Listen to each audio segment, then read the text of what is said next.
to Brooklyn strong, can't stop, won't stop from the Brooklyn block.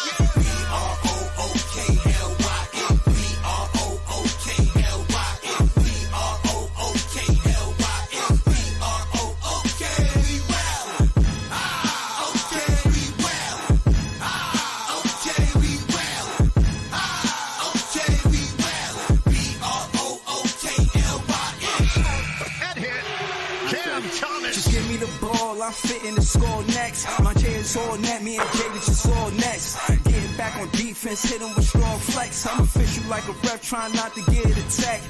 Can we go hard on Brooklyn? That's a promise. Watch me like a Cam, cause it's my time. Make sure watch me like a Cam, cause it's my time. Switch, they can't guard me, especially side the Barclays. Spin twin crosses, I can score with both hands. Midi flawless, and I get to paint like an artist. I'm a boss smith, so you should respect my handle. I see the big picture with the Nets like a mantle. In the future, I see us as champs too. And when we do, I'ma do a Brooklyn dance move. To stir that whole Millie rock like a fan do. That's a bet like my parlay on FanDuel. B-R-O-O-K-L-Y-N, B-R-O-O-K-L-Y-N, B-R-O-O-K-L-Y-N.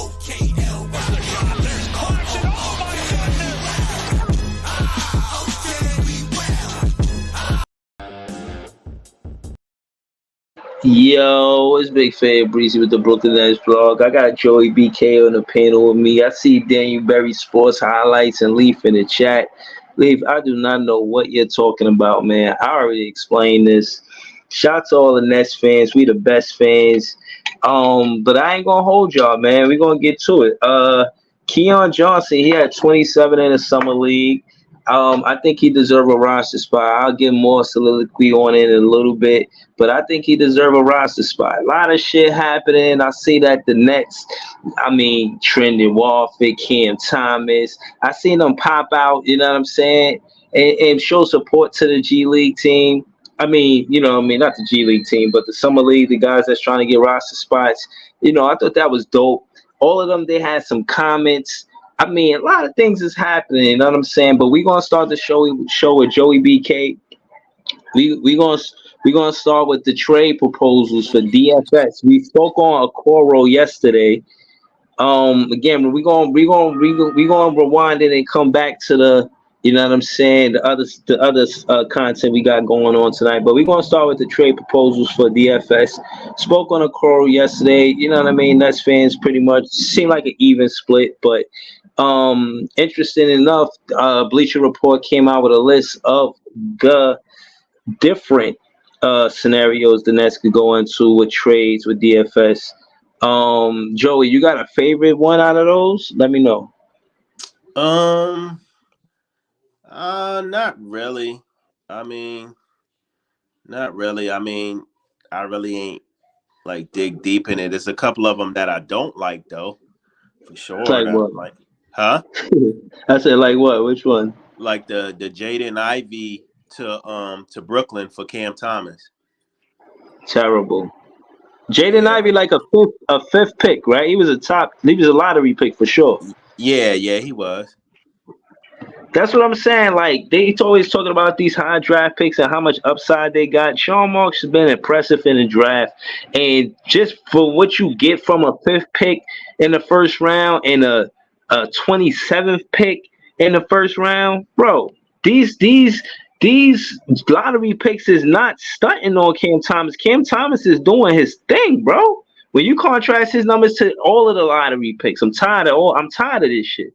Contrast his number to every lottery pick from his draft, bro. His numbers are up there with the best. Like, what are we talking about? Yes, sir. A lot of y'all said that Ivy was way better than Cam, but here there are trade proposals coming out around Ivy getting traded for Cam. Like Breezy said, mind you, Ivy was a top 5 pick. Cam was a late first round pick. So yeah, you do the math on that. I'm gonna say a strong no. I'm gonna give it a strong no. But what about you, Joey? Any other trade that we missing? Well, I know I'm missing one of them. Okay, no. So I'm gonna just read through the trades. Here it go. So the first proposal was the Brooklyn Nets, Dorian Finney-Smith to the Sacramento Kings for Kevin Huerter, a 2025 second round pick via Portland, and a 2026, second round pick. That was the first proposal. We already beat the horse in the head about the Cleveland trade. So the next one involves the Dallas Mavericks. Maxi Kleber and a 2025 first round pick for top 10 protected to Brooklyn for Dorian Finney-Smith. So we get Maxi Kleber and a 2025 first round top 10 protected. Another trade was revolved around Detroit, and it evolved around swapping Ivy for Cam Thomas, which doesn't make any sense to me. Right, but hold on. Just backtracking to that Dallas trade. Well, I think it's interesting because for them to guarantee us a top 10 pick, what do they think about Cam Thomas? Like, what do other teams feel about him and his play and what he brings to contributes to winning? Why would they offer a top 10 pick for Cam Thomas? You know why? No, that top 10 pick is for Dorian Finney-Smith. Oh, for Dorian Finney-Smith. Oh, yeah, okay. The Dallas Mavericks trade is for Dorian, for DFS. It's not for Cam. So hold on. So DFS for a top 10 pick? Trade that for Cleveland? It's protected though. Oh. It's a first round top 10 protected. So top 10. So like if it's 1 through 10, they get the pick. Yeah. Nah, I mean, so we get 11 through 30. I really don't know, bro. I just know it has something to do with the pick being protected or whatever, and based off of how well they do. Damn, Andre 76 said just give us DFS for KJ Martin, the second round pick. DFS on Philly, that make them dangerous. I was about to read that. So the trade around Philly revolves around KJ Martin signing trade and a 2026 first round pick, top 4 protected to us for DFS. I wouldn't mind that. That's nice. For KJ top Martin. 4 protected? Yeah. Yeah, top 4 protected is more safer. You know what I'm saying? Like, yeah. Yep. Yeah.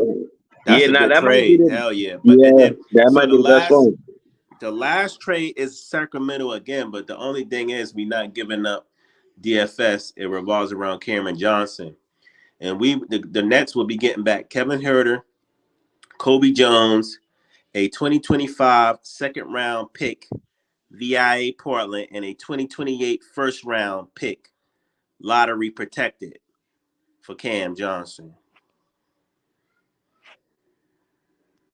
That's the last pick. I mean, the last trade revolving around the Nets that we currently have on the roster. So there's a couple of trades for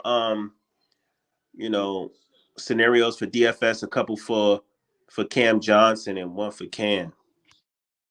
CT, excuse me.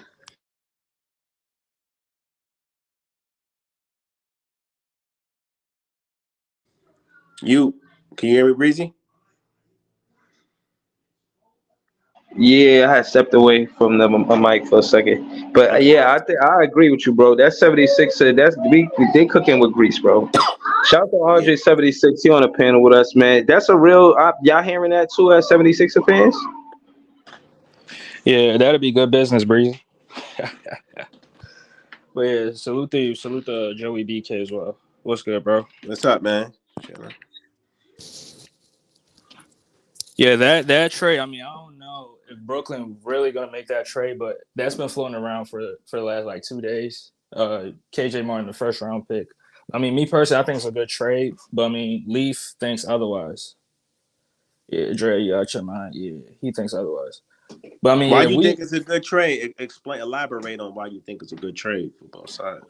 I mean, yeah. So I mean, this Sixer team. I mean, in my opinion, I think we got almost everything. One thing that we're missing is a power forward, and I think Dorian Finney-Smith is the caliber of player he is. He can definitely fit into Nick Nurse's system, and be kind of like that point of attack defender at that forward position, and take those defensive matchups against a Jason Tatum, a Jimmy Butler, or a Jaylen Brown. So, and with his ability to shoot the three ball as well. Now he's been terrible in Brooklyn in terms of his percentages, but if he's playing with Embiid, all the spacing around him, Embiid, Maxey, and PG, all that spacing around him is definitely going to help him in terms of his 3-point shooting. And defensively, I think he's definitely going to be a monster.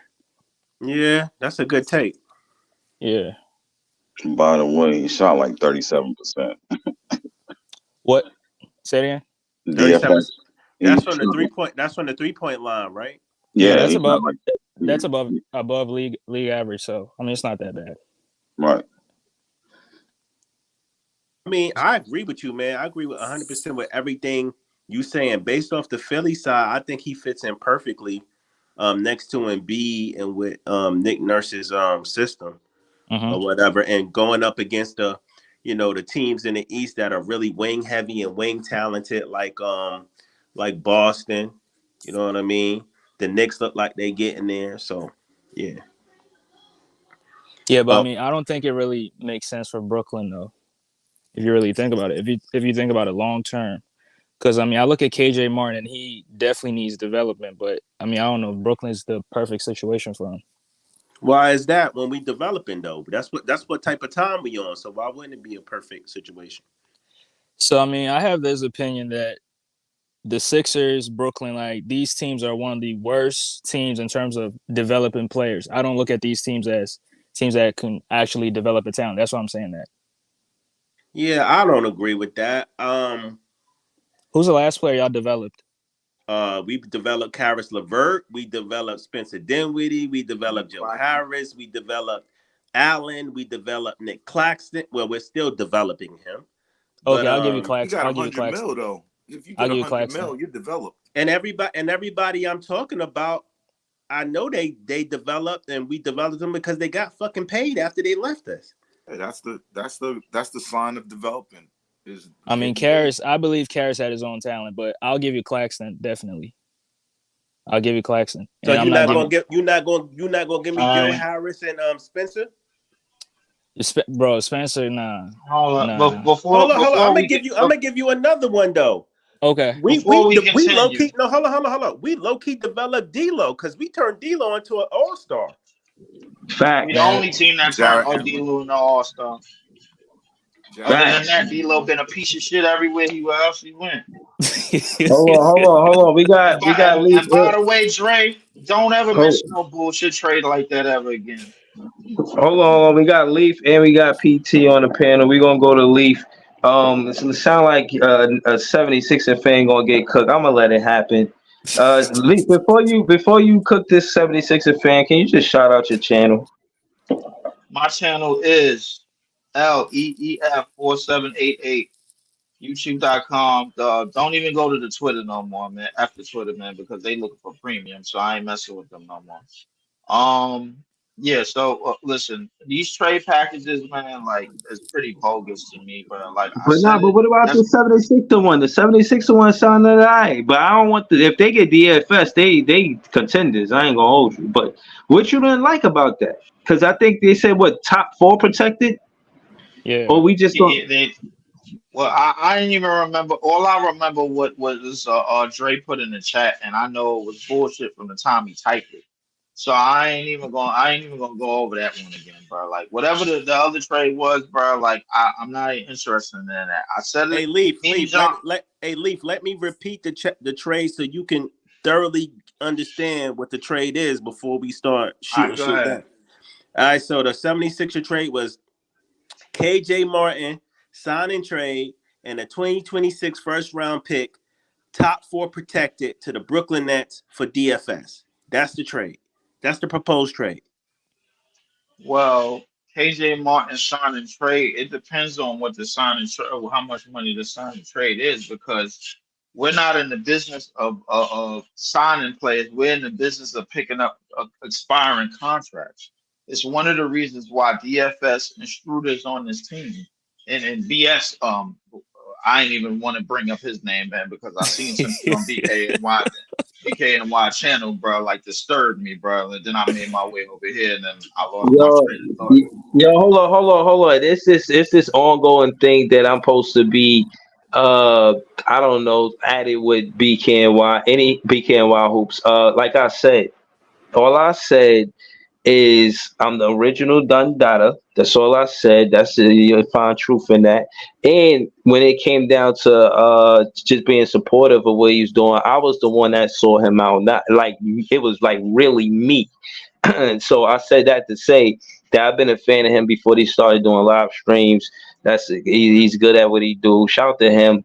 But that being said, we're gonna continue to leave, but pass it to PT after that because I want to hear from PT and how he feel I'm gonna pass about the PC. what's going on. But as me and John spoke yesterday, bro, and I shot down every bit of the Isaac Okoro trade, because Isaac Okoro is looking for money. He's looking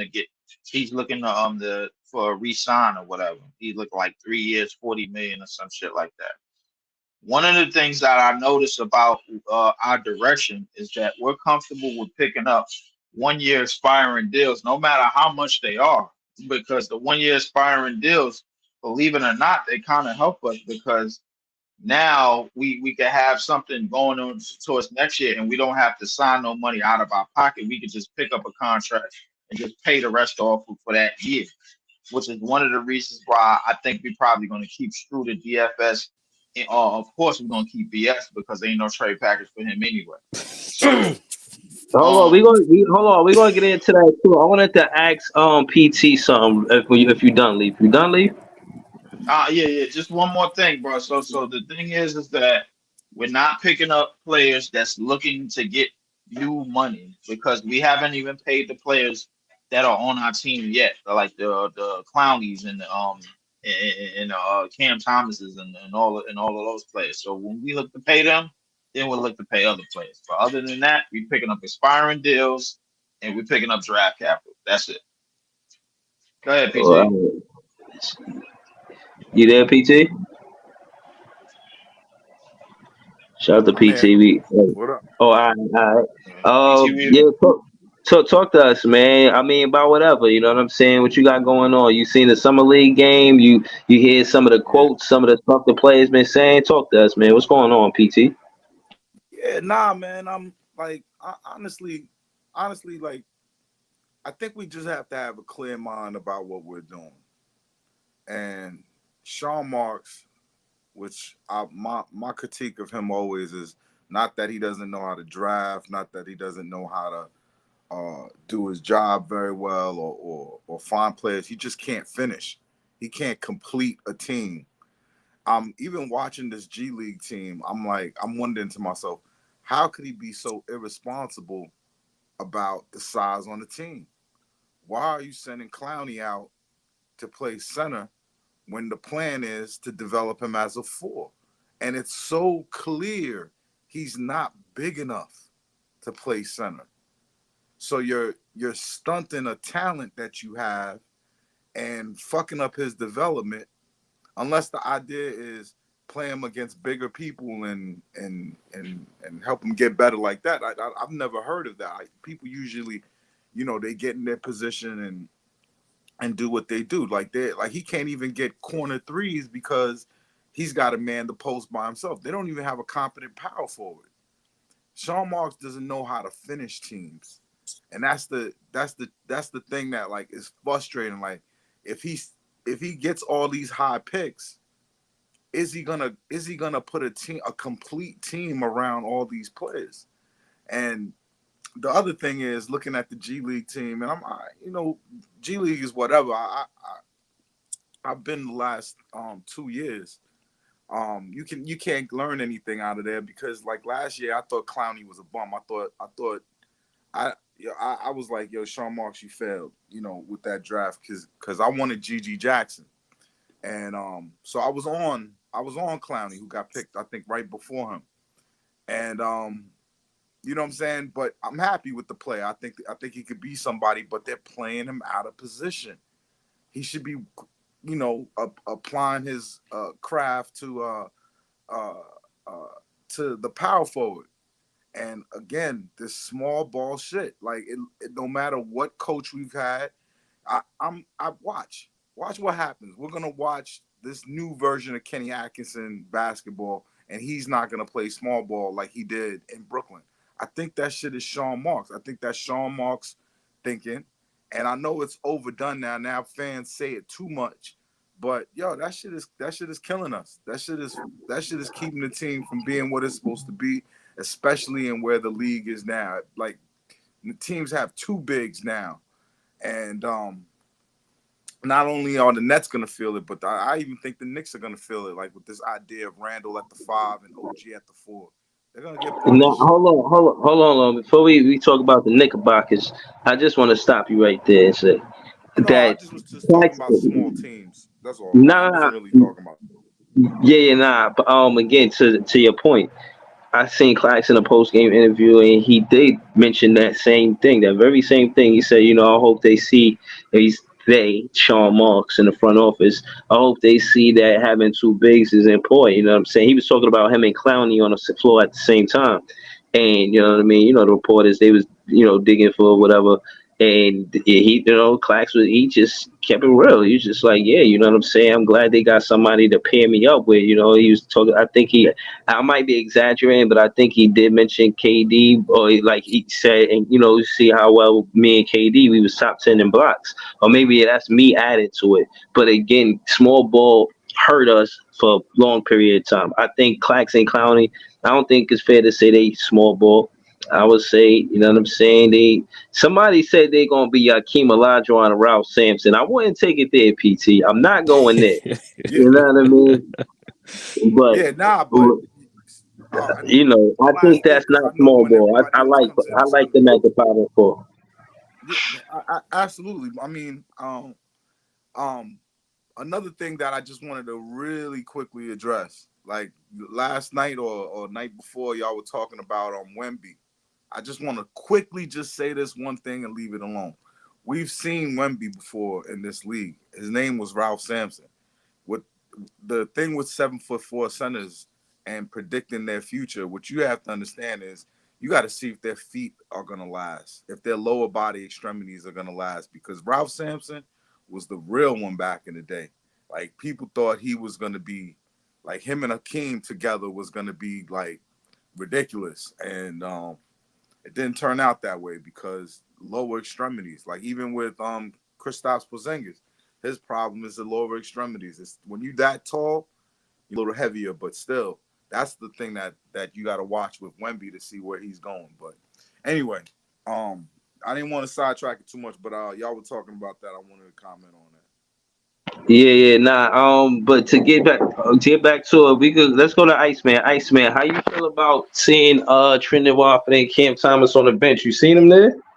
Yeah, I was watching. It's nice that they come out support. You know what I mean? It's always good to see people that's in front of you doing things come support you when you somebody just trying to work your way and get your feet wet and get on a team and make a roster spot. You know what I mean?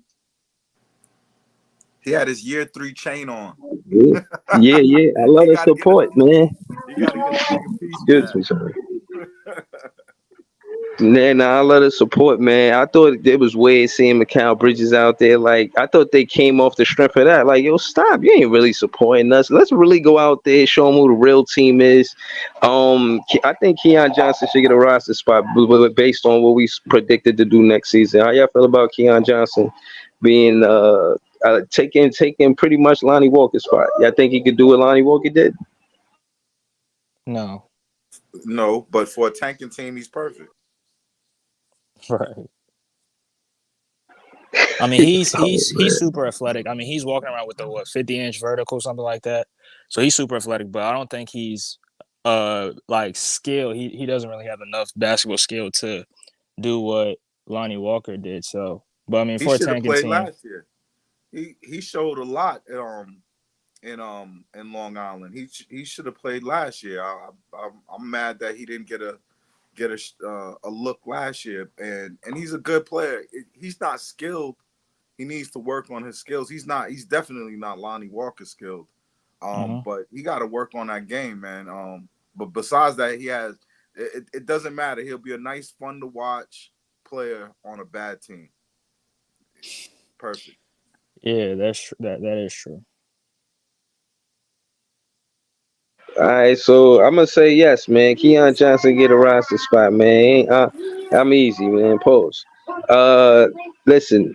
I want to say I seen Cam Johnson with his voter confidence and staying with the team, but man, I ain't excited, man. You know what I'm saying? You came here with Mikal Bridges, and you know what I mean. Unless you just want to get vengeance, you know what I mean. Unless you want revenge and you go crazy every time you see the Knicks. I'm talking about putting up 27, 9, and 4. If you doing that versus the Knicks, then I'm rocking with you. Other than that, man, it's you next. You know what I'm saying? DFS first. DFS, he was like, yo, I don't know what's gonna happen. I'm human. But for right now, it's Brooklyn Nets. You heard? He said something like that. I'm paraphrasing, but you know, I think DFS he get traded before the season start, and then it's Cam Johnson. But the priority is DFS. I think you get more for a DFS than a CJ. So you know what I'm saying. But Keon Johnson get one of them roster spots. Jalen Wilson gonna be a better small forward than Mikal Bridges next season. Whatever Mikal Bridges did last season, Jalen Wilson gonna be able to do this season, man. He was besides probably drop like 40 on a lane or some shit. But outside of that, man, Jalen Wilson is a solid player, man. Word. You saw Cam Johnson said next year we could be kind of good if Ben is healthy, and it's like, what the fuck is this dude talking about? BS. Nah, I ain't see that. Shout out to Jay from BK on the panel with us. It was good, Jay from BK. Talk to us, man. Yo, what's going on, everybody? Yo, Breezy, I wanted to come up here because what you just asked the last person, because Nets family get fooled by this every summer league. Yo, the Nets gather these guys together and they fly them to summer league to make an appearance. They ain't coming on their own. It's just like when the Nets were the Nets who were in Brooklyn. I think it was one or two guys like a month and a half ago came to the New York Liberty game. It's because Clara Woodside asked them to come make a team appearance. They not doing it for camaraderie.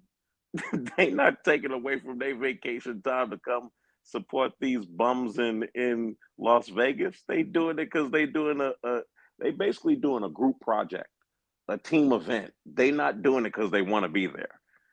They doing it because they the few people who are under contract, so they bring them all out for a game. They may stay for a second game, but usually it's one game and that's it. And then they go on about their business.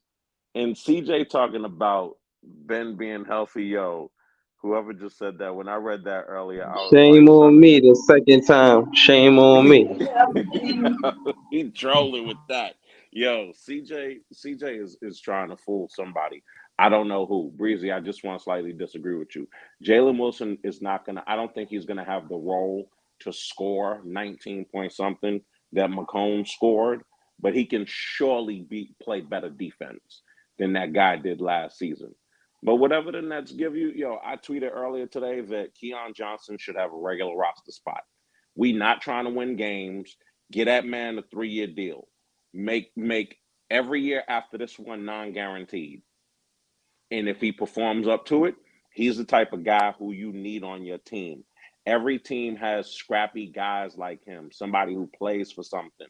Like I watched a bunch of summer league games today, and it's the same thing with all these summer league games. It's a lot of guys on each team who really have no NBA talent. But the effort level that every team is giving, these guys are out there hustling like they do not do in regular NBA games. Keon Johnson has a little bit of skill. It hurts nothing to see what you got with the guy. He got like a 50-inch vertical. He can be somebody like y'all were talking about the guys that we've developed over the years. He can be the next development project.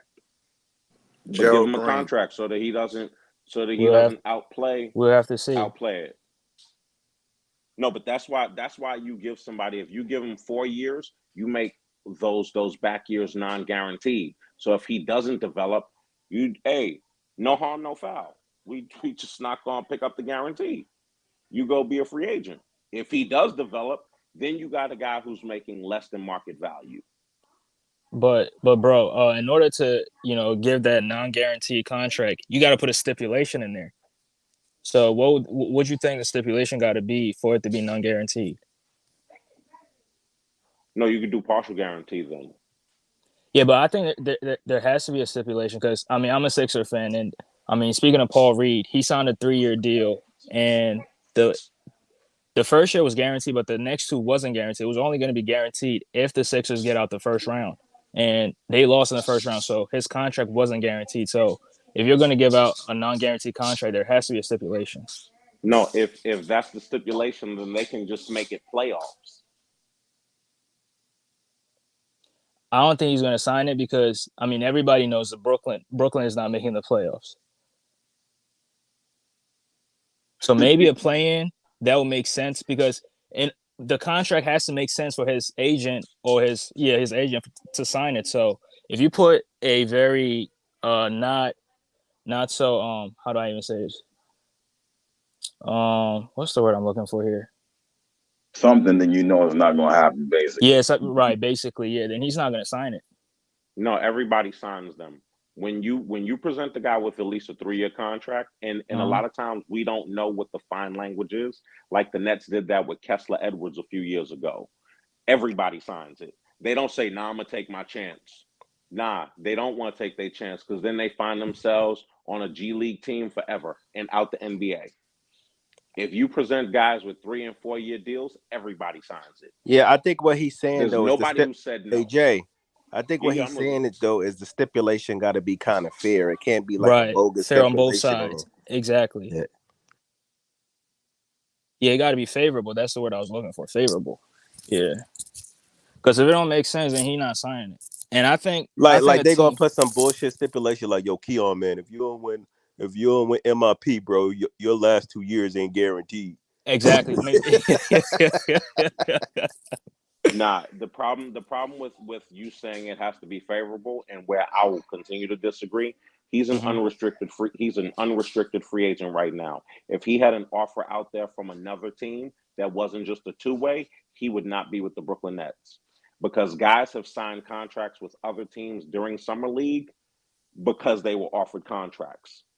And right now, what Sean Marks has shown you, what the Nets GM has shown you is he wants guys to agree to take a two-way contract. He don't want to necessarily give them a contract. If you're given a contract, guys have no problem walking away and going to another team.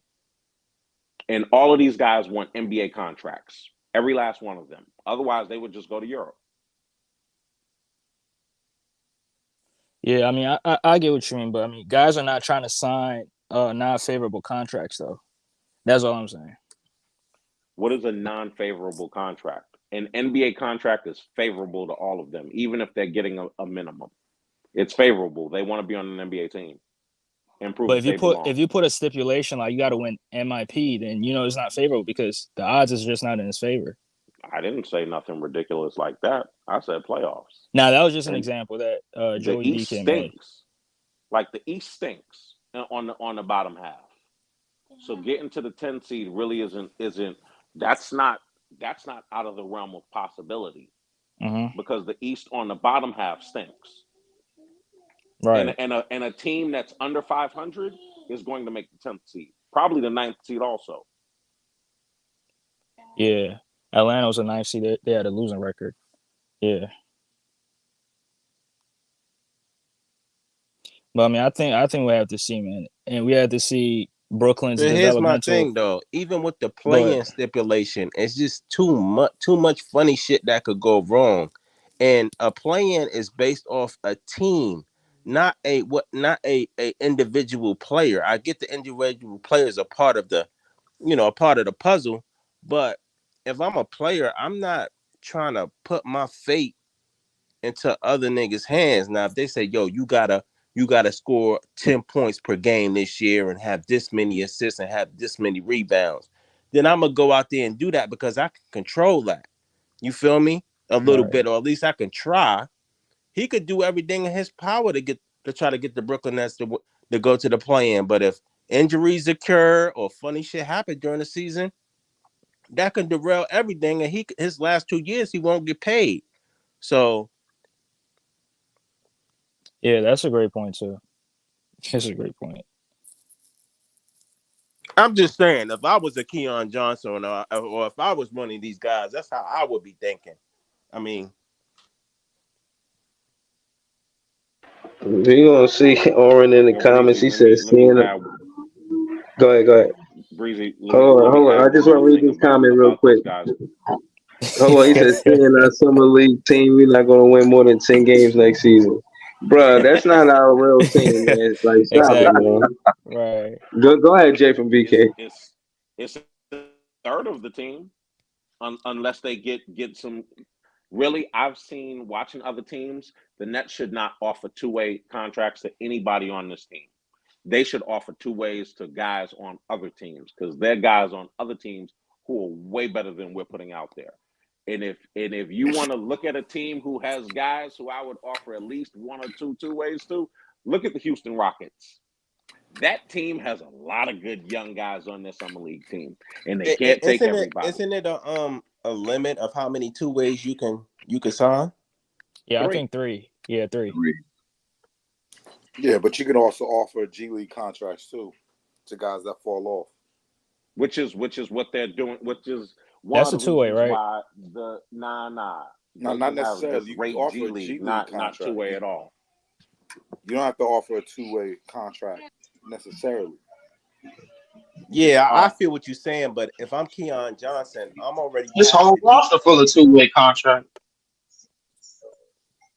You can only Yeah, Shit. for the there's a most cap on part. how many you could do.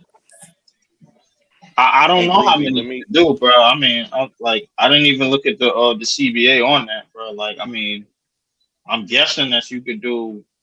I'm guessing that it's like a limit, but I just don't know the number. They just said it's 3.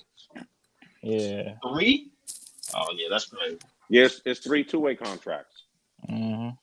Yeah. Wow, per team? Yeah, that's So those are the guys that spend kind of like half their time in Brooklyn and half their time in Long Island, pretty much. They Right. get called up to come play, but they Rookies play in too. Long Island.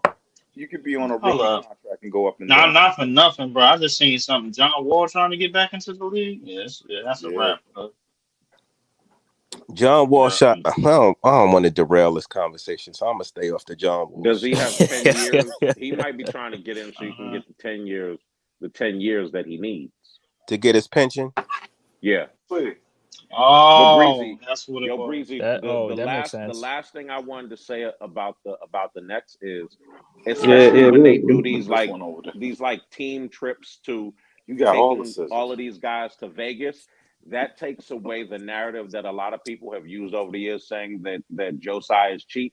If people knew the amount of money that he spends on things that don't matter for this team, flying all of these guys out to Vegas, housing everybody, feeding everybody who are not on the team, who are not on the summer league team, that costs a lot of money.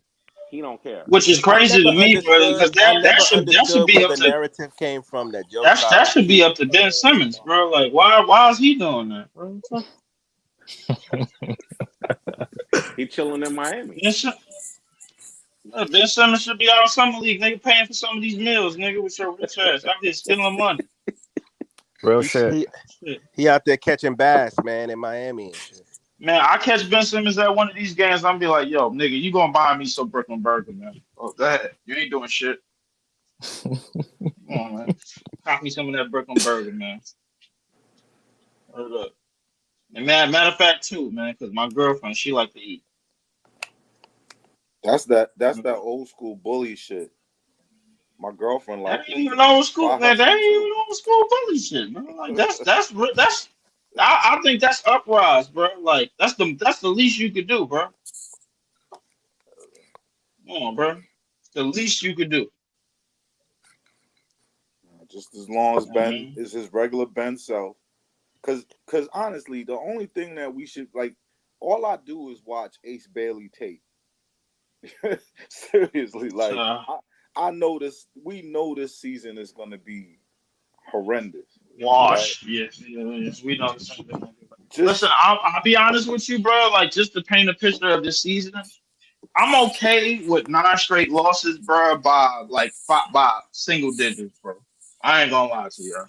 If we out there getting totally dismantled, bro, like, and y'all see me on the stream and I'm doing the stream, bro, and you don't see me on the screen and I put the blank page up there, 9 times out of 10, my nigga, I'm asleep.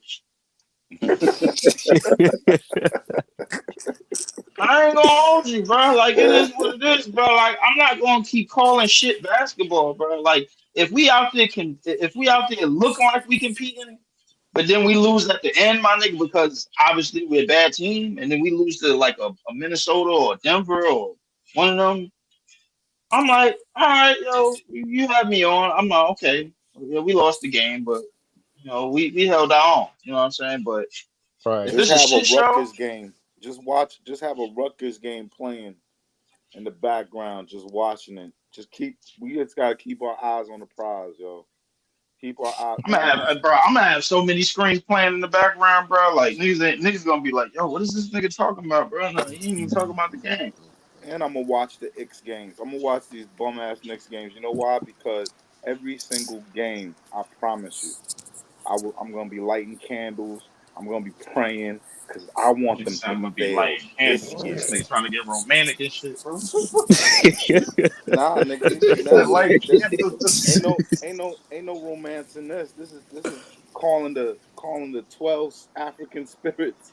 You know Nigga what I'm calling the saying? Calling juju in the the same room. people that gave us Oh the no. Haitian Revolution. That's what we doing. Oh man, This nigga trying nigga to get calling Miss. the Nigga juju trying to in the get room, son. Miss Cleo, the hotline, the whole hotline shit, bro. Like try to Yeah. juju me. Like you Oh don't Yo, listen. shit. the Nets, No, the Nets are not gonna have We My don't need. Santero That's the double-digit real. thing. losses. They're We gonna don't be need the double-digit juju the losses. Knicks. The Knicks here juju themselves, bro. They always do it, bro. I Bro, the promise you, the Knicks Knicks had not teams gonna be like as this in good the as late this night. year. I know that, bro. I'm on board with you, but the problem is that the Knicks had teams like this. Niggas don't believe history repeat themselves, bro. They think the Knicks could overcome some shit, and I Yeah, already know they can't. yo, just now the Knicks won 54 games with Melo. Ask them what they did the next year. Ask them what they did the next 6 years. Shit, they whole shit collapsed, and we got they pick for the next 6 years. Watch how this shit go Mhm. get ugly real fast. Yeah, it is. I know it's gonna get ugly, but you know what? Shout out to Jalen Brunson, for I guess doing the moral thing, man, and leaving 113 Nah, million he on the gonna be table, stove bro. Nah, mad he And by getting the end of paid. this. He He getting didn't paid leave under the anything on the table, bro. table. Yeah. But he Yeah, didn't leave anything on the table. He did that to get 10 years and then was able to sign a 5-year, $400 million contract. He ain't leave nothing on the table. A lot of people Wait, don't know wait, that. say it again. He did it so that he can get his 10 years of service and then he can sign a 5-year 400 something $1 million contract. God He going damn. he going man, he's 5 years, eligible a for hundred and 80 something million. million. He ain't gonna Nah, last that long. he said 400 400. 400 million. 400 mil. Y'all He could He ain't going look to the it gonna up. he Look ain't, it up he supermax. ain't gonna yourself. make he I'm ain't Supermax. gonna not make it making to it up. that. He ain't gonna make it to that, bro. No, I'm not This shit saying that gonna. he is, but everybody who thinks he did something honorable, he didn't do anything honorable. He looked out for himself like he should. Right. LeBron did He's something like betting this on years himself. ago. Which Yo, Jay, which remember with the when with the LeBron salary did cap this supposed to be and Melo spiking, didn't? spiking, spiking, it makes sense. It Damn, It makes that's makes total almost sense. sense what he did. that's almost half He a bill, looking out for half a himself. million. It definitely makes sense. Yo, Dre, I'm glad you up in here, bro. Hey, bro, why y'all let PG rob y'all like that? He ain't robbed nobody, bro.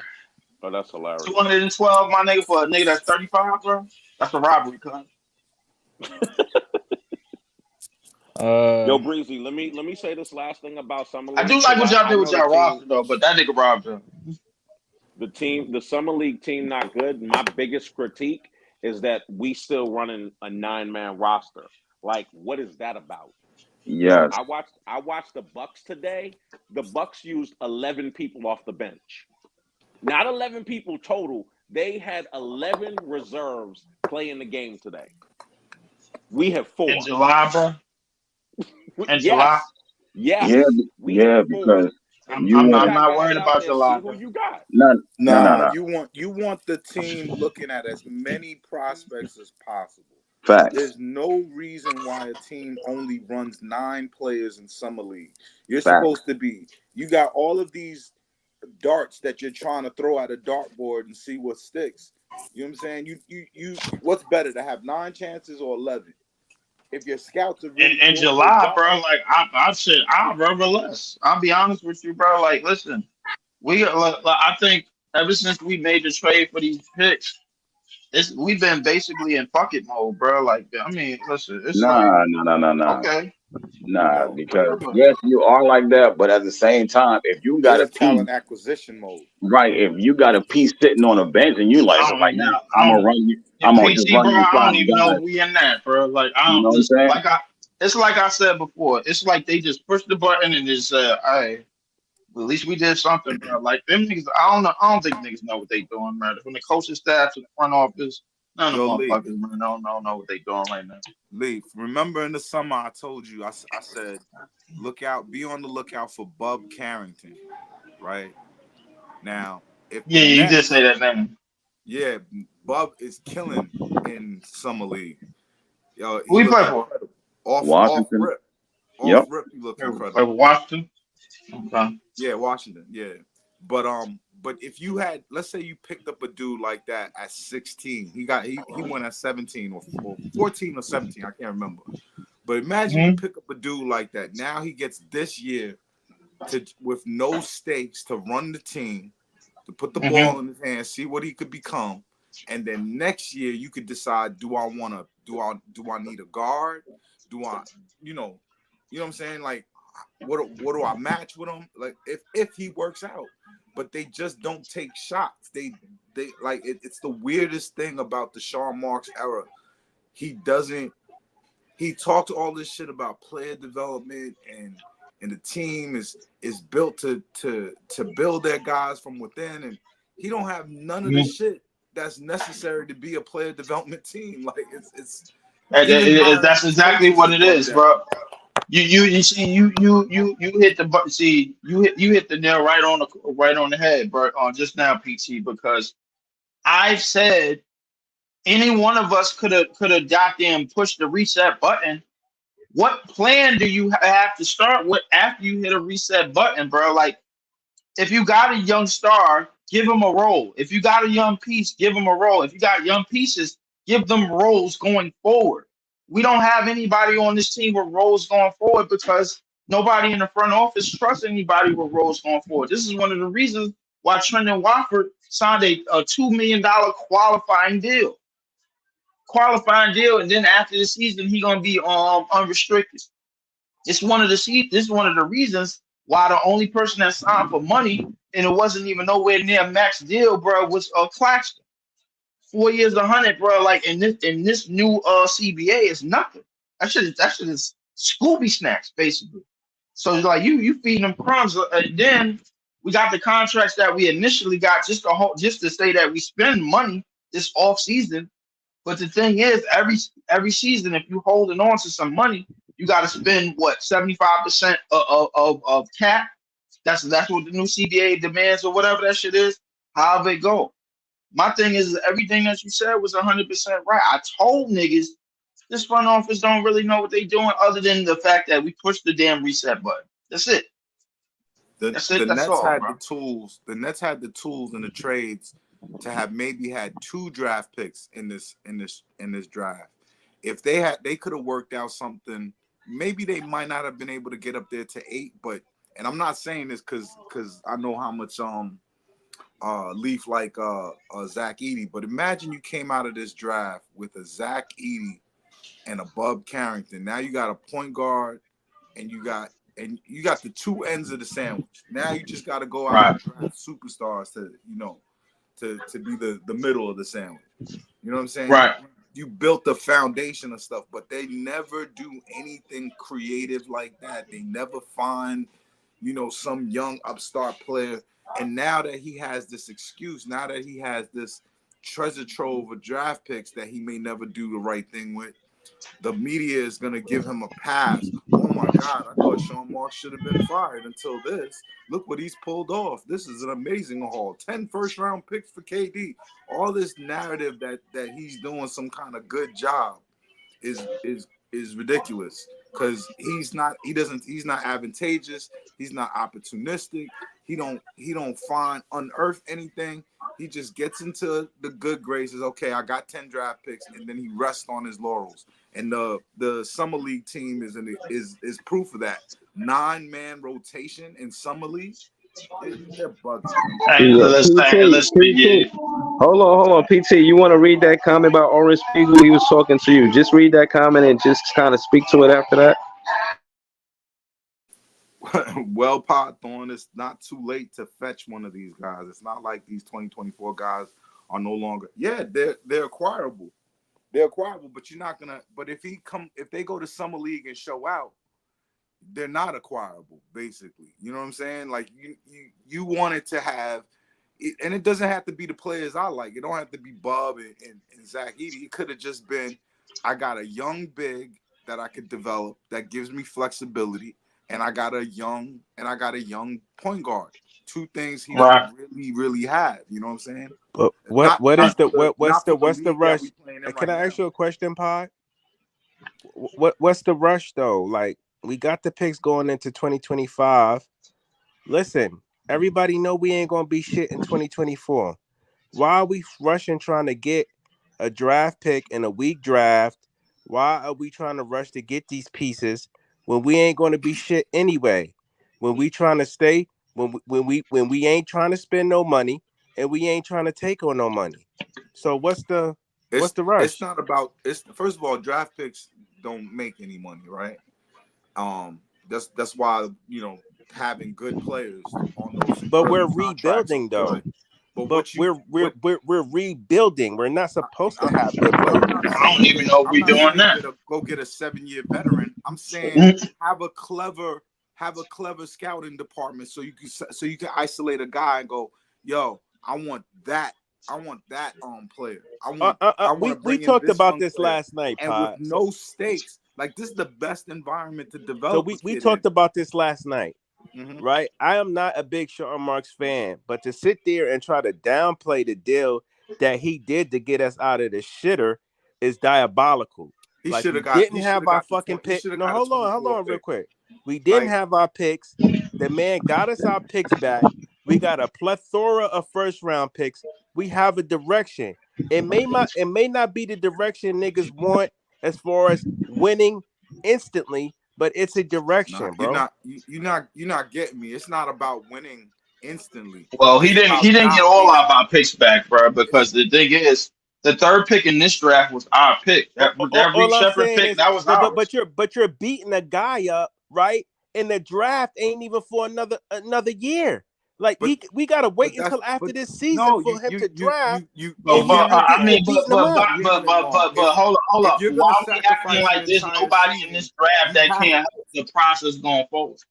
You said what? Why are we acting like there was nobody in this year's draft that can help the process going forward for this team? I mean, there's plenty. It was. I don't know, man. I'm not saying that they got to be good. We don't know. That's not what I'm saying. All I'm saying is we don't know how these players going to pan out. Everybody already talked about this was supposed to be a weak draft. So why are we tripping about it when we know we're going to make our money in 2025? Yeah, that's what the Nets are setting themselves. Hold on, that's what the Nets are setting themselves up for. They knew that from a year and a half ago. I felt like we could have did both. There's no reason why you couldn't do both. There's absolutely no reason. Like, you should be stacking young talent now. I felt like we could have did both, because the thing is, the third pick in this year's draft was offered to us. It was offered to us in the trade. Did we take it? Yeah, for Mikal. For Mikal. Yeah, it was for Mikal. But and then we sent Mikal for 5 first-round picks. Cool. My thing is that, yo, if this draft is as bad as everybody says it is, somehow we still don't get a pick. Maybe this draft ain't as bad as everybody says it is. All I'm gonna say is we don't know how all this shit is gonna pan. But it ain't as good as 25. The niggas like y'all saying that could have helped us gonna probably be shit. Or maybe they're gonna be good. We don't know how it's gonna pan out. We don't know how it's gonna pan out when Sean Marks goes to pick the players he's gonna pick in 2025. All I'm saying is let this shit play out. Like y'all beating the man up, but we could. And we ain't even get to the bridge yet. It's not even about letting it play out. It's my thing is that saying any of these players in this draft or in next draft individually is not going to pan out. That's cool. But saying none of these players in this draft, right, that just passed cannot help, that's ludicrous to me. Because almost everybody, bro, replaced somebody, bro, and then got somebody better and younger and cheaper in return.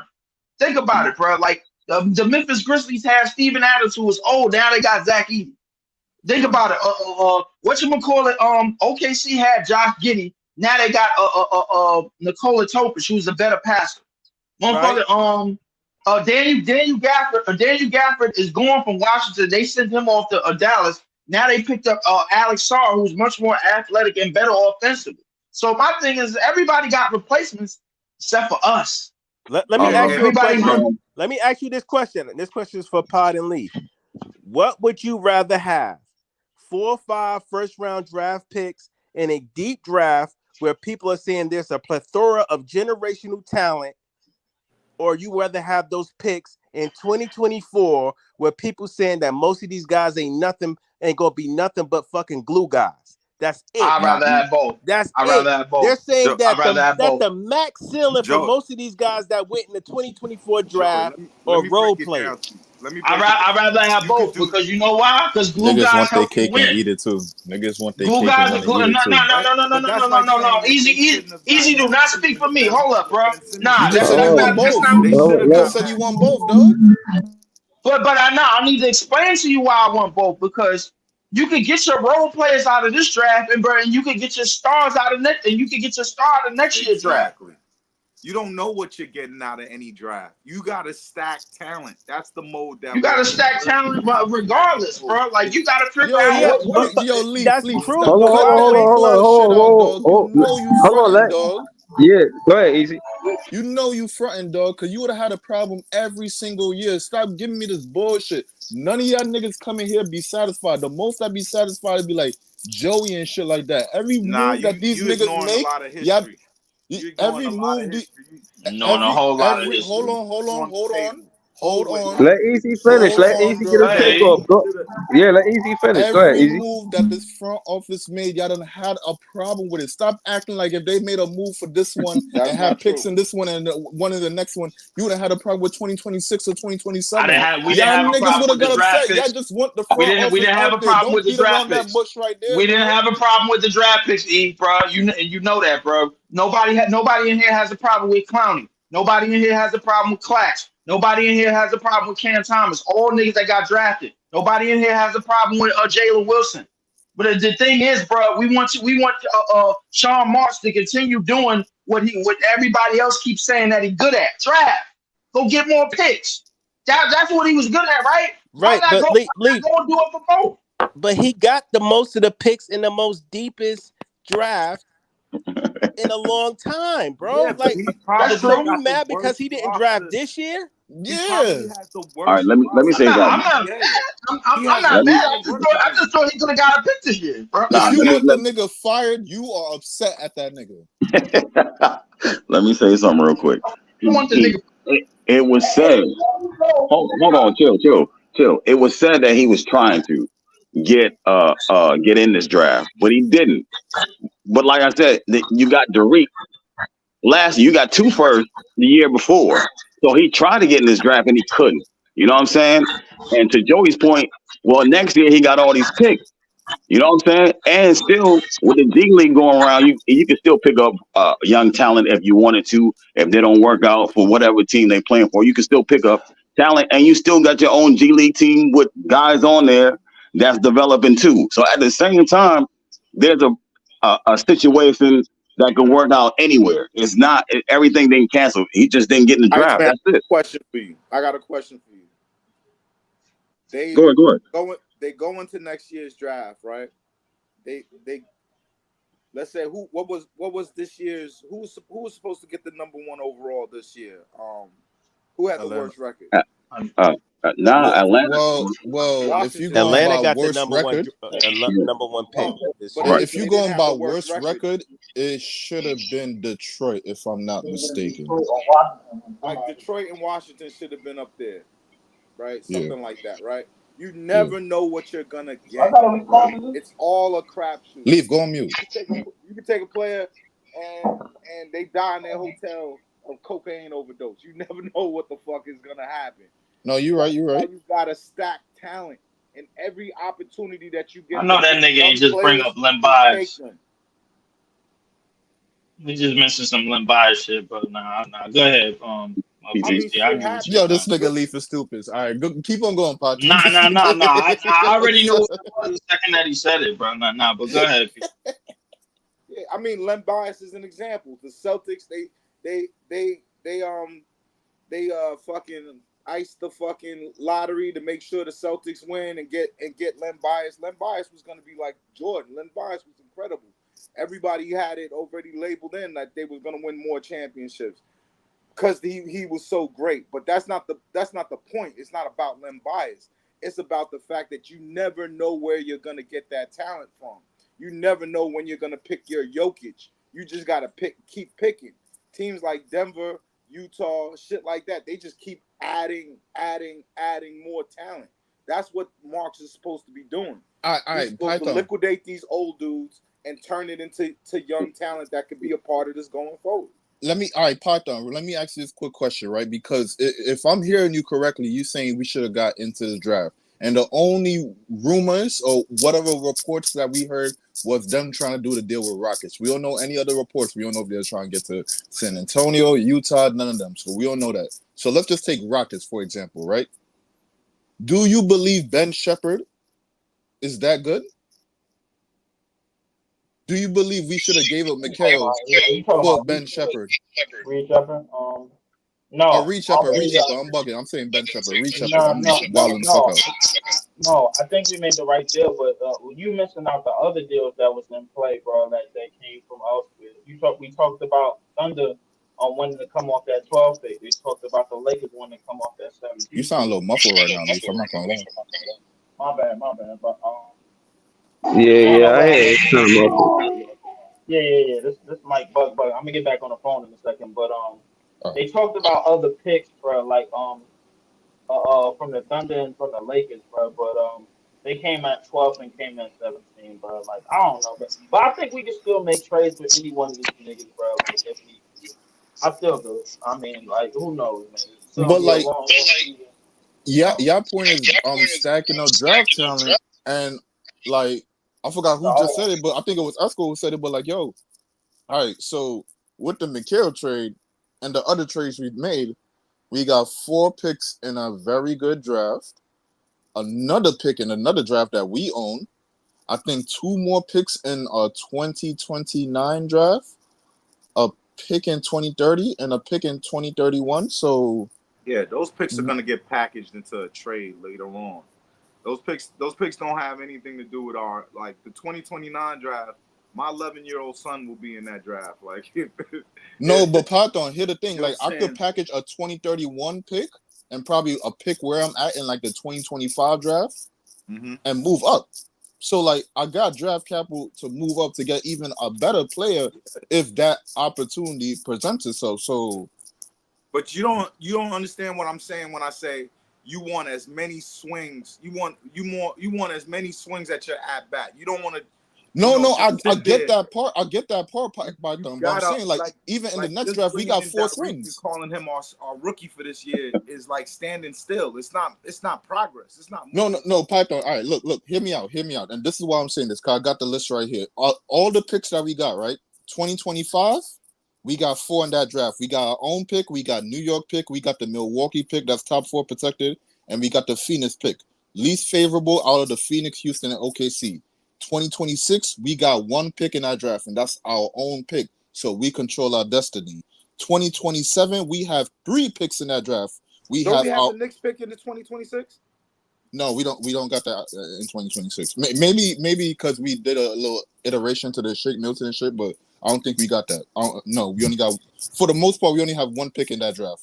But for 2027, we got our own pick too, least favorable between Brooklyn and Houston, so we still control our destiny.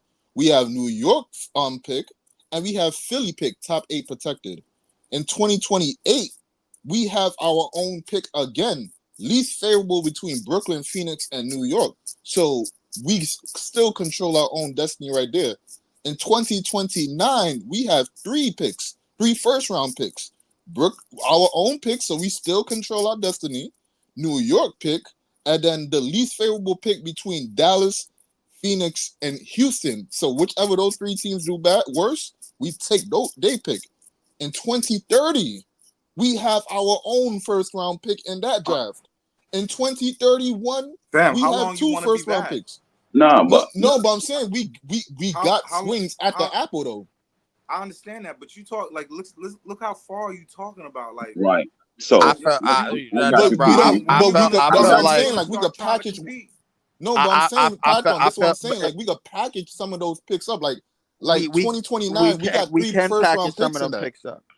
You absolutely right, E. We can package some of them picks up. But what my initial thought was, the thing about this particular draft, we could have got a need in this draft. The thing about next year's draft is that with all the picks that we got, the main pick the main top pick that we're gonna get, like between 1 and 5 or 1 and 3, which I'm hoping that we get maybe in between that range, is gonna be somebody that's gonna be best player material, best player available material. My thing is that in this draft, I felt like we could have went with a need. You know what I'm saying, bro? Everybody kept saying point guard. Nikola Topic's name came up. Isaiah Collier name came up. But Carrington name came up. A lot of the other names came up. That 3rd pick was starting to look more and more interesting to me, just off the strength that, all right, they was offering that shit for Mikal. Boom, we got a better deal, obviously. My thing is like, how terrible was this draft really? That's what I kept thinking of. To Python point, time is only going to tell that. But if we're going to take it at face value for right now, out of all the players you saw from the draft that played in Summer League, which one is performing the best and which one have the most potential? You don't gotta be the 2 same players. Go watch. That's the thing. I'm not looking at the best player available. I'm looking at need. I'm not looking at who performed the best. I'm looking at who we needed the most. So all right, let me change the question for you, Leaf. Out of all the players in this draft and their skill set that they brought to the table so far, which one you thought that we needed other than Zach Edey? Because if Memphis went for Zach Edey, that means they needed that nigga. They planned that shit out from the jump. So they wasn't giving that nigga. Absolutely. I'm not denying that. I'm not denying that they didn't need Zach Edey because no, but I'm saying which nigga that we needed from this draft though, like which other than Topic, because he wasn't trading for Topic. Topic didn't play. Topic, but we not trading for an ACL nigga. We not trading for that. You know that. I mean, bro, we red-shirted Tariq Whitehead. And we're not going to do that a second time in a row, dog. We're not going to do that a second time in a row, dog. I mean, but my thing is why not redshirt a nigga that's clearly the best playmaker in this draft? Because you fucked up your reputation. You fucked up your history. You don't got that leeway no more. Yeah, if Tariq didn't get hurt, unfortunately, it happened. I mean, we gonna wait. We gonna shit the bed. We gonna shit the bed this year any damn way, bro. Why not redshirt? Yeah, but now since we got draft capital, made a trade into the draft, and now you draft for a nigga that's hurt, and bro, you don't have that leeway no more. Like you on your second write up right now, dog. You on your second write up. Oh, that easy finish. Go ahead. Real quick, you on your second write up, dog. Like even like you're not even on your second write up, dog. Like you got so many fucking violations. We just made it a second write up, but you should have been packed up out the door already, dog. But right now you on your second write-up, dog. You don't got that leeway no more, dog. You can't just draft a nigga that's not gonna play this whole year, dog. What? But why not? That's not what we're saying. So why can't we do it? Because I feel like what you're saying is, bro, like we're not in a position to do that. The You front saying office OKC? not in a position to do that. Niggas trying to keep their jobs. They been had job security. They got rid of three Hall of Famers. Yeah, but you can't keep on shitting the leaf. We're not gonna keep on going back to that situation. Leaf, can I That ask you was a a very question? special situation, and even if we all agree that nigga should have got fired from that, so Can we I ask agree you that a was a very And question he special though? still situation. got his job. Hold on. Let's hear the question. I want to hear the question. What's the question? I'm gonna just based off of what Easy was saying. So you said you wanted us to kind of like pick Nikola Topic, right? And he wasn't going to Not play. He not wasn't just going to play Topic. Not just Topic. Topic. My man, See, Topic. like y'all keep making it about one player or another. It could have been Topic. It could have been Collier. It could have been. Yeah, but Topic. I'm saying Topic because th- Topic fit a need. Bob We needed County a point team. guard, right? Nah, I So was asking. Topus I was asking fitted who a y'all need wanted. that we desperately needed. Right. Hold So on, but I let me was ask the asking who y'all question. wanted. What's the question? What is the question though? my thing is why would you pick a player, right, that you know he's not going to play when you know he's not going to play right away when you already know that you got a bunch of picks in 2025 anyway and you could pick a better point guard. Well, maybe, The I only way don't. you maybe. do that is if you really high on Topic and you see something in him. No, Well, to be no, honest Joey. with you, bro, If like you don't lose anything, Wait, to let be Python go. honest, go ahead, Pa. Go ahead, PT. I was just saying that. Look, nothing about what we have changes. I'm not saying give the 26th pick and take the so we could pick in 24. I'm saying make your moves so you know you're tanking. You have to create a better market for DFS. You got to create a better market for Keon Cam Johnson. Johnson.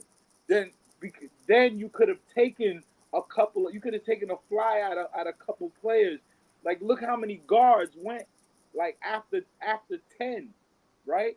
You had Bub, you had Collier, you had Topic, there's other guards in there that I like. You could have taken any of those guys. You could have packaged up something and got oh man, what's the kid from Kentucky?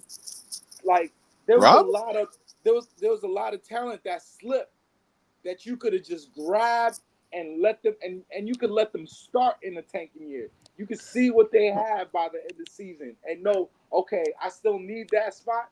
Oh, you know what? I lucked up. I filled that role. Now I can move on to the next hole that I got to patch in this sinking ship. You know what I'm saying? Like it's not about changing what we got. Yeah, what we got is fine, but it's about being opportunistic, being advantageous. That's what Sean Marks isn't. He doesn't understand how to maximize his leverage. We've Well, seen it with the Maxi trade. I mean, with the Harden trade. We've seen it with the KD trade. He's always doing players favors. Like you're not a player anymore, dog. You a GM. You gotta be ruthless. Well, PT, bro. Not to cut you off or anything, but the thing is, if like I would agree with a lot of what you said if we actually had a goddamn pick, bro. The thing is, there was no leverage. That's the thing, bro, because DFS stock is basically down. So no, Cam Johnson stock is I think basically you could have down. got a They better look, pick. not. but there's a reason why we didn't get trades off for them niggas yet. We would have packaged them It niggas a not. long time See, ago if they stock was No, we still wouldn't. good. We it's wouldn't. because they Sean Marks has them at a higher value than what they are. He wants a certain thing for them. So that's why the problem moving them is like the way it is. He's not moving them for their value. He moves them at his value of them. You know Right. what I'm saying? I felt like we just said the Or, same shit with just different Sorry words, for bro. that. It's maybe he's nasty word. trying to maybe he I want to felt like wait we just until they said the same hold shit in on. different Have words. you ever thought about this? Maybe he's trying to wait until they play up their value and then deal them. He could deal them at the How No, do you trade play deadline. up your value with a no, tanking team? Play up the value and then deal Yeah. them. I mean, no, that's a good. I you mean, can't what's the deal rush? somebody That with Like, I what's the mean, rush? Markello Hold on, hold salary. on. He won't. that has happened. That has Okay then. Joe, So happened. no, if but he's hold not That on. trying has to do happened. that, But if Joey, he's not trying to do that, right? Why keep him around? no, but here's the No, thing, right? For one, it's hard to build up a 3 and D value. It is what it is at this point. you gotta take his best shooting percentage, and then you gotta take his defense that you see on the odds and with the numbers. Like it's hard to build up a 3-and-D player. Like you're gonna have to make him do things outside of that game to build up his value. So it is what it is. You know, he I has good get it. I just feel defense, good like 3-point this is shooting. why I say this, guys. I just feel like CJ and DFS didn't play the greatest last year. So maybe, you know what I mean? If they But start, wait, Joey. But hold on. Why the onus gotta be on us? Why it gotta be on our players didn't play right? Why can't be these teams are coming to us with some bullshit offers and we're rebutting? Why the blame right, always gotta but be what on I'm us, saying bro? it what I'm We don't saying fuck up is every time, bro. but Other teams easy are what I'm bad too. saying is if these guys are playing good, it makes it easier to make those deals that we want. No, but But we Joey, how already knew. likely But is Joe, it we that already they're knew gonna these play good players on was the highly sought opposition after. team? So they wanted them even like before, like when our season began, they already wanted these niggas. So it is what it is with your That's decision. You true. want these niggas or not? I'll That's keep on. true. My thing is like, yo, it's not always on us. Don't blame us for everything, bro. We sometimes we doing the right thing, bro. It's the other teams. Ain't no way you about to tell us the Lakers got everything right and figured the fuck out. They hired JJ Redick and struggling with coaching staff, bro. They Man, probably getting but fucked up on deals, bro. They probably trying I'm low not balls. worried about them, bro. Like the thing No, but is, I'm bro. saying no, but Leaf, I'm saying though, the blame don't always gotta be on us. Oh, why we can't get the deal No, done? the Oh, blame why we is, can't find trade? but no, Nah, that but always not, gotta be on No, us, no, bro. no. The nah, blame for don't have trades to be not on being us, but at done. the same time, I think like a lot of us, bro. Like when we see shit like Mikal for 5 picks, bro, we thinking, all right, bro, yo, what else can we get away with? Like at least that's what I'm thinking, bro. So you Because saying greed? everybody up in here know Mikal ain't worth no fucking 5 or first Yeah, round but unprotected. Leaf, we gotta understand that's a very, very unique situation, a very, very niche situation. How That's unique we It's talking? unique because we know Mikal wasn't worth that, but we know Are you Mikal serious, friends play right across the river. We know Mikal friends is competing. We know bro? You Mikal saying friends all the wanted to time the play with Villanova him. Knicks? Are you serious right now, Nah, bro? it's unique because they haven't That's made a instant trade with each chemistry other in right there. 40 You gonna make years. that trade? My fault, Jay. My fault, Jay. No, No, no, you're good. Yo, let me just add to the conversation though. This is why I disagree with the building up trade value. Spencer Dinwiddie, and I'm not taking a shot at him. He's one of my favorite Nets of all time. The Nets GM refused to trade him for months, and he never built up his trade value, and he took what he could take at the trade deadline. It's going to be difficult building up CJ's trade value when he's been injured every Very, season in the NBA, which means very. if we're going historically, he's going to be injured again this season. Why do I say that? Am I wishing it on it? No, I'm not. But No, he's been injured literally every season he's been in the NBA. So if the pattern continues, just like Ben is a walking injury. You can't lift a value up.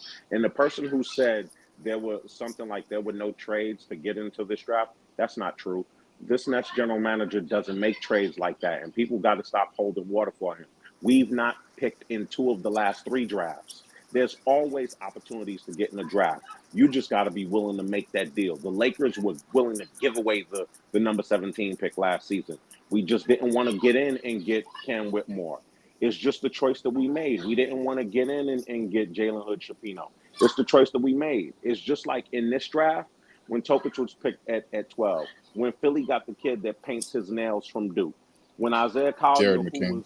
who was Jared McCain, when Isaiah Collier lasted to the end of the first round, who was ranked the #1 point guard coming out of high school. Right. You telling me if you believe in your development staff, he's not a kid that you could get. And the reason why I would stress why, and is why I argue with Nets fans all season who said it's a terrible draft. It's not a terrible draft if you know what you're doing. The two positions that we've really not focused on, point guard and center, we could have gotten a point guard of the future in this draft. And That's point what guard, I'm saying. we should let me just say this the last thing. I know y'all like to say land my plane. The point guard position is the position that takes the longest to transition in the NBA. Do we agree with that? That's why You you think want to so? pick one. That- Yeah, You think so? absolutely, Uh, yes. Yeah. It is. To get a guy to run the team, yeah, Are you I talking would. about today's game or back then? Because today's game, today's if you game. got, uh, I Yeah, I'm mean, saying why. what Nah, type nah. of point guard? Hold on. Slow it down. Let Jay from BK say why. Why is this the point guard, Jay from BK? We listening. Because these guys don't just get in and become difference makers at point guard position. It takes the point guard usually approximately 3 years to really hit his stride and become one of them ones, be in the All NBA conversations. They're just not there out of it. Like people are talking about Wemby is probably the best defender right now, and he's this, he's that. He's already in those conversations. There are different wings who've come in and they hit the ground running. Point guard, it takes a while for them to figure out. And I'll give you a classic example. I might have to agree I would agree with that, bro. No, you chipped out, Jay, real quick. Repeat, cause you chipped out real quick. Oh my What was his example? He had an example. No. Go ahead, Jay. Go ahead. What was your example? He chipped out real quick. He about to say, my example was Scoot Henderson. Like a lot of people seem to be down on him, but he's going to be one of them ones. He's shown flashes. Well, I hope so. But those point guard types, and I'll give another example, who took off, Tyrese Maxey.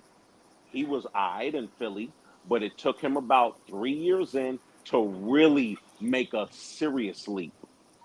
Point guard takes a little bit longer to make that jump. You sure about that point? I'm not 100% sure about that point guard position shit, bro. I mean, I think it's give or take. I think it's case by case scenario. Some guys get it earlier than others. Yeah, because I could give you like. You can say that, but I could say I got some names. Garland, I got some names for you. You know what I'm saying? Like, one mic, yeah.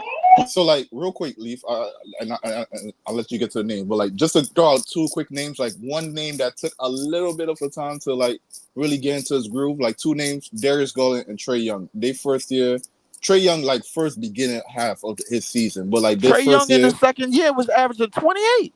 No, but then like that's the second year though. But like your first year, your rookie year, you still trying to get used to the game and the speed of things. But then like you take a step. But then like some people come up the game doing good. Like he was run out for rookie of the year, bro. Yeah, but that was because of his. But Lee, we like I know that year that was because of his second half performance. So like them 30 games, he started to catch a hang of it. 35 games, he started catching a hang of it. You know the voters take what you do at the end more than what you do at the beginning. So like. Like if Luka killing in the beginning, but then he just slows down, but then you was doing trash, but then you pick it up. Which one is real? Which one should I really pay attention to? Or really?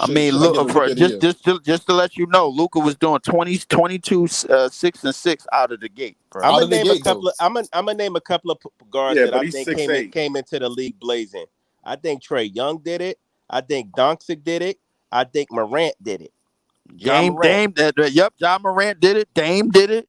Like, come on, like what we talking? But then we could say like names like Steph Curry took a little time to develop and become. Okay, yeah, but that's why. But easy. That's why I said it's a case by case basis. It's not. No, Jay. I mean, Joey. I agree with you, but then like for like to Jay question or like Jay statement, he says the point guard position takes the most time to like come to the league. And to be fair, Maxey came into the league eating shit up. He just got better every year. Maxey's situation is kind of unique though, because then they got James Harden took the ball I give Maxey about that third year maybe, but I mean he did show. But what I'm saying is Maxey was solid. He was solid since he stepped on the floor in the NBA, and he got better each year. That's true. That is true. I mean, that is true. You got to learn NBA speed, NBA offenses. Like the point guard has more responsibilities than like the 6'9" wing. You know what I'm saying? I get it, but what I'm trying to say does the point guard have more responsibilities than today's centers? I don't think so. Some guys who come into the league, right? It takes them time because that depends on the team, though. Right, we get that, but what I'm trying to say is some guys. Yeah, the point guard. I mean, if you gotta, let's just. You need your big to switch to show, bro. Like, listen, Claxton is a living proof of that. Hold on. All I'm gonna say. Listen. Wait. Hold on. Go ahead. You need the point guard controls the whole team. He controls the whole offense. If you don't have that point guard that controls the whole offense, your team's ass. At the end of the day, your team is going to be ass if you don't have that guy that controls him, tell him where to go, run this pick and roll. You go here. He controls the whole team. That's true. What I'm saying is with the clear it up. It's a case by case basis, right? You can either be You could come in and be Derrick Rose, because Derrick Rose, he stepped on, he jumped off the porch with it.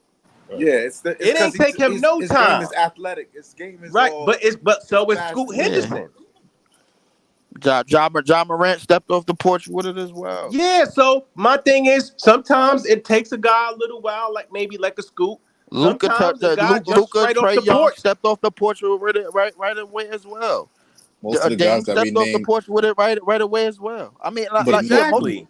Most of the guys that we naming, but the thing is, I'm giving you names, bro. Like how many? Westbrook. Like we talking about the players that we need. How many centers jumped off the porch with it, bro? In the last 10 to 15 years, outside of Wemby. Go ahead, I'll wait. The game not catered to centers though. Because centers are usually less skilled than guards. Right.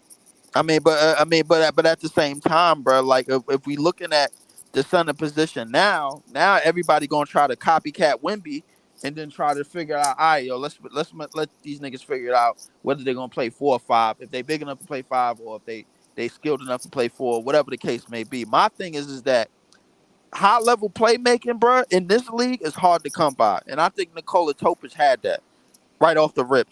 Just to get back to him, just to navigate back to Nikola Topic. He had high level playmaking the minute I saw him. Played against the same competition, bro, before he came to the league that Luka played against. So you saying we should have made high level playmaking is hard to come by in this league. You will sacrifice that shit for damn near anything. So you're saying we should have made a move for Topic this draft? Exactly. I feel like we still should make a move for Topic. No matter what, bro. Because that high level playmaking don't come around. That high level playmaking don't come around like that. 2025 draft? Bruh, find me somebody in the 2025 draft, bruh, that is making high level playmaking plays, high level passes, bruh. Like we need on this team that was made by Nikola Topic. Don't get me wrong. You can find me talented. Hold on. You can find me talented niggas like Cooper and Ace and all and even Dylan, bro. Like, listen, I'm fine with that. But find me somebody that's gonna dot up the motherfucking court the way that he was dotting up the motherfucking court, bro, in the 2025 draft. Go ahead. What do you see from? Wait. Hold on, Esco. What do you see from? Like, all right, if everything develops correctly for Topic, and I know this is a very like real prediction, like early prediction, but like everything develops with Topic playmaking. I'm just talking about the playmaking aspect. Where do you see his playmaking going? Like, how do you compare? Like, compared to like a player today, like if it develops all the way, what do you compare Topic's playmaking to? If it develops all the way, bro, we talking about, bro, like to me personally, bro, from what I saw, and I'm jumping off the porch with it, bro. We talking about Joker. We talking about Joker and Luka on steroids. I knew it, dog. I got the spliff in my hand, dog. Come on, my shit almost fell, dog. I'm not getting high like you. I'm not getting high like you getting high, bro. Like bro. I won't say no shit, bro, unless I really truly feel that way. Can I ask you a question about Topic? What is his medical history? Like why was he? They said he already had 3. They said he already had 3 surgeries at the age of 20. On what? On knee, probably a knee. 3 surgeries. He had one on the ACL, bro. But somebody said that somebody threw that out there, though. All right. So real quick, that was the only risk. That was the only risk that people was taking was the injury. So. All right, real quick. Do you know how many surgeries Kyrie had before he came to the draft, right out of Duke? I know he had a lot of injuries. I don't remember. Did he have a lot of surgeries? Not a lot of surgeries. Did he? I think he had one. No, he was hurt. He was hurt that year. I think he had a surgery in college. He was out almost the entire year. And still went number 1 overall. And still went number 1. Yeah, went number 1. 2 games. God damn, yo, this nigga Kyrie, bro. Like, no, but I'm just comparing that situation because like a nigga coming out of college. I mean, we gotta say college. I mean, young kid. So like, he not coming out of college. He coming from overseas, but young kid. If he didn't have too many surgeries, he could still be good. But yo, dog, you jumped out, yo, bro. But you damn near. I did jump out. Bro, I won't jump off the porch, bro, unless I really truly mean it, bro. Like, I think his playmaking ability, bro, far exceeds anything, almost anything other outside of Joker and Luka, bro. It far exceeds anything that I've seen in today's game, bro. Orrin is right though in the comment. He got it. Ricky Rubio. That's exactly who he plays like. But I understand what Leaf's saying. When you He's watch bigger him though. though, But he's bigger though. yeah. But Yeah, when you yeah, watch him, he got more on hype. yeah. When Yeah, you watch, he's only had one uh, surgery.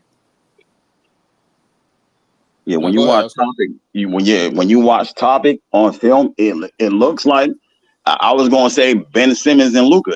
When he's moving, it looks like that type of game. He finds everybody. He get wherever you can't stop him from getting to the paint. And if you stop him, he's dropping a dime, bro. That's what Lee's talking These is about. facts. Yeah, This is like fact. that. And on Easy, you asked me about a couple of weeks ago what would I sacrifice for high level playmaking, and my answer is still the same. Everything. I don't give a shit what it is, bro. I'm sacrificing, nigga. Bro, we seen the Indiana Pacers shoot 67% in the Game 7 in Madison Square Garden. Why? Because of high level playmaking. They got the ball up the goddamn court. They got niggas to move the shit around. We seen the Sacramento Kings set an all-time lead pace last year. Well, what? High-level playmaking. Why? Because they move the goddamn ball. When you got somebody, bro, that can move the pill like that, bro, like, I am sacrificing everything. Let me ask you a question then. Let me ask you a question. I mean, I know you said you would sacrifice everything. Would you sacrifice a big that could switch 1 through 5 and has the potential to get better? Are you giving that up? Because you don't. There's not a lot of that running around the league. That's probably. You know what? I take it back. That's probably the only thing I'm not sacrificing. So if a team comes through and says that was what I want for that pick, I could give you something else with that pick too. But that's what I want. Are you making that move? It depends. If we still do we still get the picks from Mikal? All after the fact? Because Mikal, this deal is separate from Mikal. This is a separate deal for Mikal. Mikal, we could still move to the Knicks for the 5-round picks. But I'm saying, Okay, let me put names on it. Then let me make it more clear. Let me put names on it. We go to OKC. OKC before they sign Hartenstein said, "Hey, I want Nick Claxton, my nigga. I'll give you Topic and I'll give you another first-round pick for a different year. But I want Clax. What are you doing?" I would not have done that. I probably would have not have done that, bro, because they like.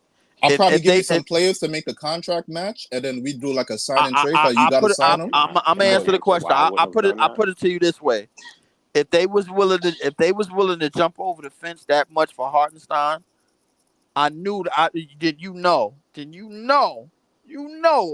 like if Nick Claxton was truly available, they would have probably jumped the fence for him, but they didn't. They definitely jumped the fence for Hartenstein. They felt like. But this is what I'm saying though, Leaf. Like, you can't put the whole blame on them. What happened? They really did come to us, and we saying, "Hell no, we didn't give up Nick Claxton. Fuck you, we good." No, hold on. We did tell them that during the season when they asked for him at the trade deadline, and that's where I would jump in and say, if Cason Wallace was on the table, I would have traded Nick Claxton for Cason Wallace and picks. I sure would have. I would have did that deal too. I heard you would have gave up. Wait, hold on, Jay. No, don't. Go ahead. No, he's saying he would have traded Nick Claxton for Cason Wallace and probably like 2 first-round picks, maybe 3. And the pick in this draft, which ended up being Nikola Topic. Yeah. No, but we don't know what the pick in this draft would have been. But hold on, there has to be context with it. The reason why I would have been willing to do that deal, one, because we were getting Cason Wallace and we need a young point guard. But secondly, there was no guarantee that Nick Claxton was coming back because he was an unrestricted free agent. That is true, bro. And I like the way y'all brought up like a lot of this in the past, bro. But now that Nick Claxton signed for the 4 years. Now that they signed motherfucking whatchamacallit for the 3 years, 87 mil. Now that they drafted Topaz and they probably gonna redshirt him. Now that the draft is over, I'm still ringing them niggas phone for Nikola Topaz. Fuck that. I've talked about Topaz every night on here. I've been asking that we trade for him. I still feel like Nikola Topaz is a go, bro. Fuck if he redshirt. I don't care. That nigga, that level of playmaking, bro. That redshirt that nigga for 2 years. I don't give a shit. We got him on the roster. Nah, You bro. say Luke is just He's fucking Jokic, dog. Like, he Bro, moves like. Listen, hold on. Time out. Easy. I He swear on everything, I wouldn't say this shit if I ain't mean it. he moves like Ben Simmons, but he passes like Luka. Like his speed is automatic. Like it's not a that's trying to insane. play fast. He plays fast as hell. You know what I'm saying? Like I said, And you he's come down like 6'7". Ben. Yeah, and And he he's moves, 6'7". bro. And he drop. I mean, he's dropping dimes, Can he shoot the fadeaways. three? Yeah, he does everything. He does Wow, everything. this is insane. Offensively, bro, he You know, offensively, solidified, yeah. bro. Like, I Yeah, mean, offensively.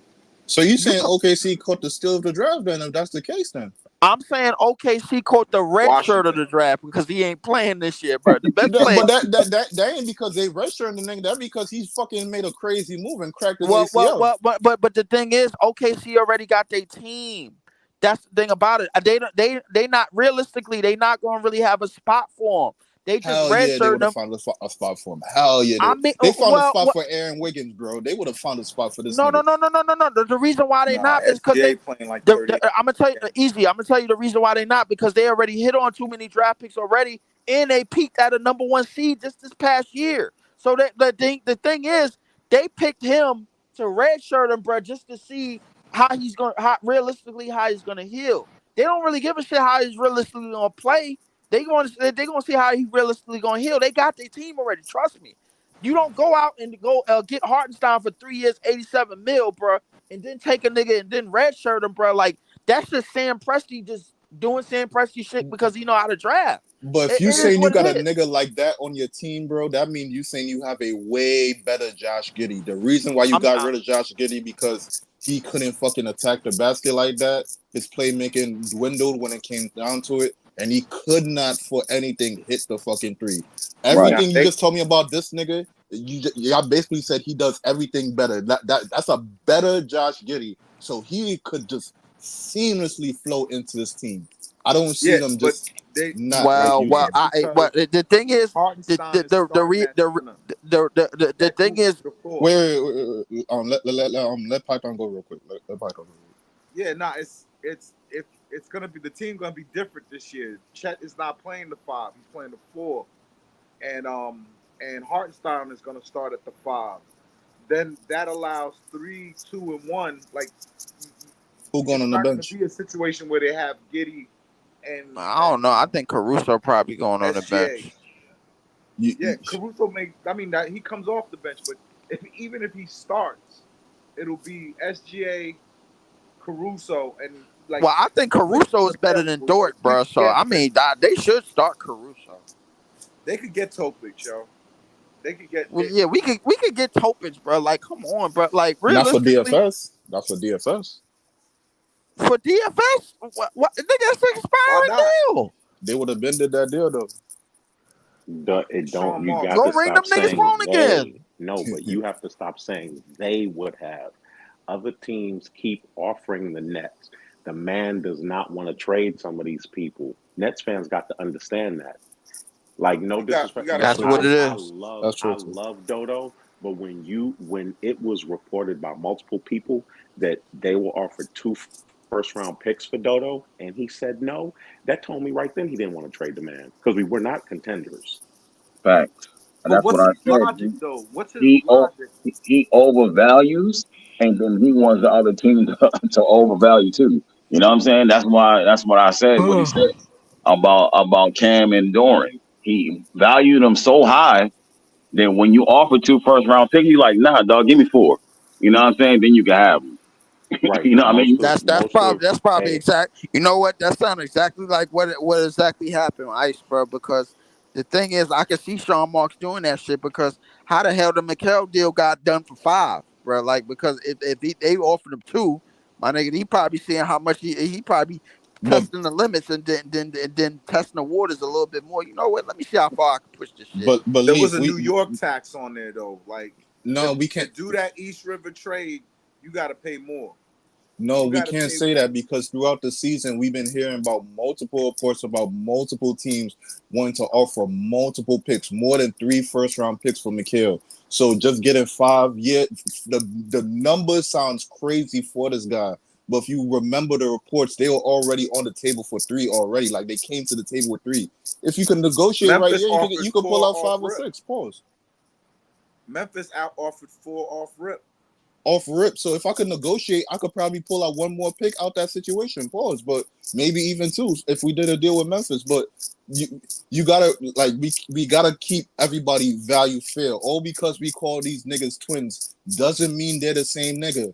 Ain't no fucking way you about to tell me Cam Johnson same as McHale. That's exactly what it means. What the hell is that noise, bro? Like it sounds like a nigga is shaking fucking beads or some shit, bro. What the hell? Right, I thought somebody was sweeping or some shit, man. Sounds like No, a fan. no, Oh, it's probably that's me. the My fan. fucking Yeah, beard but probably on my mic. It's probably my oh beard yeah, on my mic. nah. But listen, look, I wouldn't say what I'm saying about Nikola Topic if I ain't mean it, bro. Like my thing is like now that all the dust is settled, bro, and we got what we got, and they got what they got, bro, in terms of free agents and signings and all of that shit. I think we should still ring their phone and see if we could throw DFS in a second round pick because DFS got an expiring deal any damn way. I think It, I don't want to do a business deal with them, but I think we have a better chance of getting Isaiah Collier from Utah No, no, instead of no, getting no, Topich no, we from don't. OKC. No, Nah, we I don't mean, because no, we don't They because like he they he like did. I vets think over there. him and Keontae George they only guards. They gave up Chris Dunn, and I think Colin Sexton and or whatchamacallit is they're going to be playing the 2. So realistically, I don't know. Like, and they did like Isaiah Collier out there, bro. In the summer league, bro. They felt like a lot of the things that they talked about in the draft about him, bro, he's living up to that, at least in the summer league for now, bro. Nikola Topic is the only unknown right now. It's because he didn't play. He's the only unknown because he didn't play. I say we go after him because that playmaking to me, bro, like is going to be a gold mine. But by the time we fill up the rest of the roster, and then next year, bro, we'll come into the season like we might be looking at rookie of the year next year, bro. If he's over here and he has a role as a lead playmaker on the team, he don't bro, have that role in OKC. I'm just gonna remind you. Next year draft got Cooper Flag, Ace Bailey, Dylan Harper, VJ Ebcobe, all these niggas. So if you think he could possibly be rookie of the year next year, you know some amazing shit has to happen on the He's OKC not team. gonna be rookie of the year next year. The only Keywords reason, OKC No, he's team, saying not he's any other saying regular not team. he's saying not playing on OKC. Peep why I said that. Peep why I said that. I said if he's in a lead playmaking role, bro, a lead playmaking role. He's not going to be in a lead playmaker role on OKC. He probably by the time he get healthy or could try to get back to health, he's probably going to be getting maybe like fucking 15 minutes at the most because they going to probably bring him along slowly because they already got their roster in place. They got a top 3 team already. They got a top 3 team in the West already. Just these is facts. So the thing is like I don't really know where he fit. It's some players, bro, when they get drafted to teams like this, bro, you can see like their talent level, bro. Like you can see the just off the strength of how they got drafted. They 9 times out of 10 need to lead their own team. That's why Tyrese Halliburton ended up on Indiana. I'm telling you, bro. Like it's the same shit to me, bro. Like, bro. We need to get this nigga now, bro. Fuck the bullshit, bro. Like I'm up, bro. Like I'm telling you. Leaf, are you about to do this with Topic now, bro? Please don't do this for this season, dog. Don't do this for this season, dog. I am doing it for this. Last season. No. I am do doing this it with Topic. I'm doing it for this season, bro. The reason being because we need somebody to move the fucking pill, What's with bro. you and fucking repping white people, sir? What's going on I'm here, not sir? repping. Hold up. Wait, time out. Wait a minute, What the bro. fuck is going on, man? I'm not repping white people, nigga. I'm repping international players, man, because they understand basic basketball skills. That's number 1. Number 2, bro, I understand, bro, a damn good playmaker when I see one, bro. Like, notice, it ain't like I'm co-signing, bro, a whole gang of niggas, bro. Like, I ain't co-signing Reed Shepard, Dalton Connect, and motherfucking Cooper Flag, bro. I'm co-signing a need. I know all the shit that I co-signed is need. We needed somebody to man the paint. We need, bro. We needed something. We still need a playmaker. Need. I'm going after need the whole time, bro. Like this one of the reasons, bro, why when I said what I said, it ain't too many people in here disagreeing with me because they know we still need niggas with these goddamn skill sets to be on our fucking team. I mean, Leaf, we a bad team, so we could go down a plethora of things that we need on this team. Like, it's not just one thing we need. It's not like you're wrong when you say, like, yo, we need somebody in the paint or we need a playmaker. Yeah, we need those two things, and we need like 10 more other things with that shit too. So, like, a lot of people could come in here and say a lot of different things. Here's That's the correct. thing. We need 10 more other things to become a legitimate contender. We only need one thing, bro, to get to like at least a legitimate 30, 35 to 40 something wins, bro. Trust me when I tell you, bro. We get a high level playmaker like that, my nigga. We are over 500. All right, let me ask the panel this question. You too, Leaf, but let me ask the panel this question. What is the obsession of being like a 35, 36, 37 win team, like barely touching like what is the obsession with that if the goal is to win a championship? Don't you just accept the journey for what it is and then just hope you reach to the promised land? That's part of the journey, bro. Like but why we just like if we this season if we don't hit 30 something wins, like yo, this is some fucked up shit. No. The thing is, you gotta crawl before. The thing is, you gotta crawl before you walk, bro. Like that championship shit, you only recognize that when you have a legitimate championship roster. That's one, which we do not have. Number two, but OKC went from the play-in team last season to the number one seed, and could have possibly went to the conference finals. And some niggas had them beating Minnesota, so that means some niggas had them going to the finals. So I'm saying, like, every journey's not the same. Like, you're not going to just see like automatically you're right. 45, 50, then all of a sudden, yeah, we champ. No, like you absolutely right. And I give you perfect examples of where the same shit happened exactly in the West in the last couple of years. We did we not see the Memphis Grizzlies at a number 2 seed, bro, in the second round against the Golden State Warriors, and we did see Jordan Poole grab that nigga Ja Morant. Leaf, did we not see that, bro? Okay. Did we not see the Sacramento Kings creep up as a number 3 seed, bro, in the West last year, bro? And Bobby pulled off all the way to the game 7 until Steph put up imaginary 50 on them niggas. Team. Don't get mad at the Warriors for other niggas. I'm not getting mad at the Warriors, bro. I'm just mentioning facts. I'm just mentioning facts. That's all I'm doing. Poole ain't pull shit, dog. Hold on. We saw Jordan Poole grab the nigga knee, bro. That happened. Dog. That is not the reason why they won a championship, bro. Dog, do not do this, bro. Dog, bro. Yo, Breeze, you take first bro, off, Breeze, my you, fault, bro. Wait, easy. Hold up, no. Do not do this shit right here, dog. Easy. I'm not even getting to that point. This ain't about the Warriors, bro. This is about the pattern that's going on with these young teams in the West, bro. Like OKC is no goddamn different.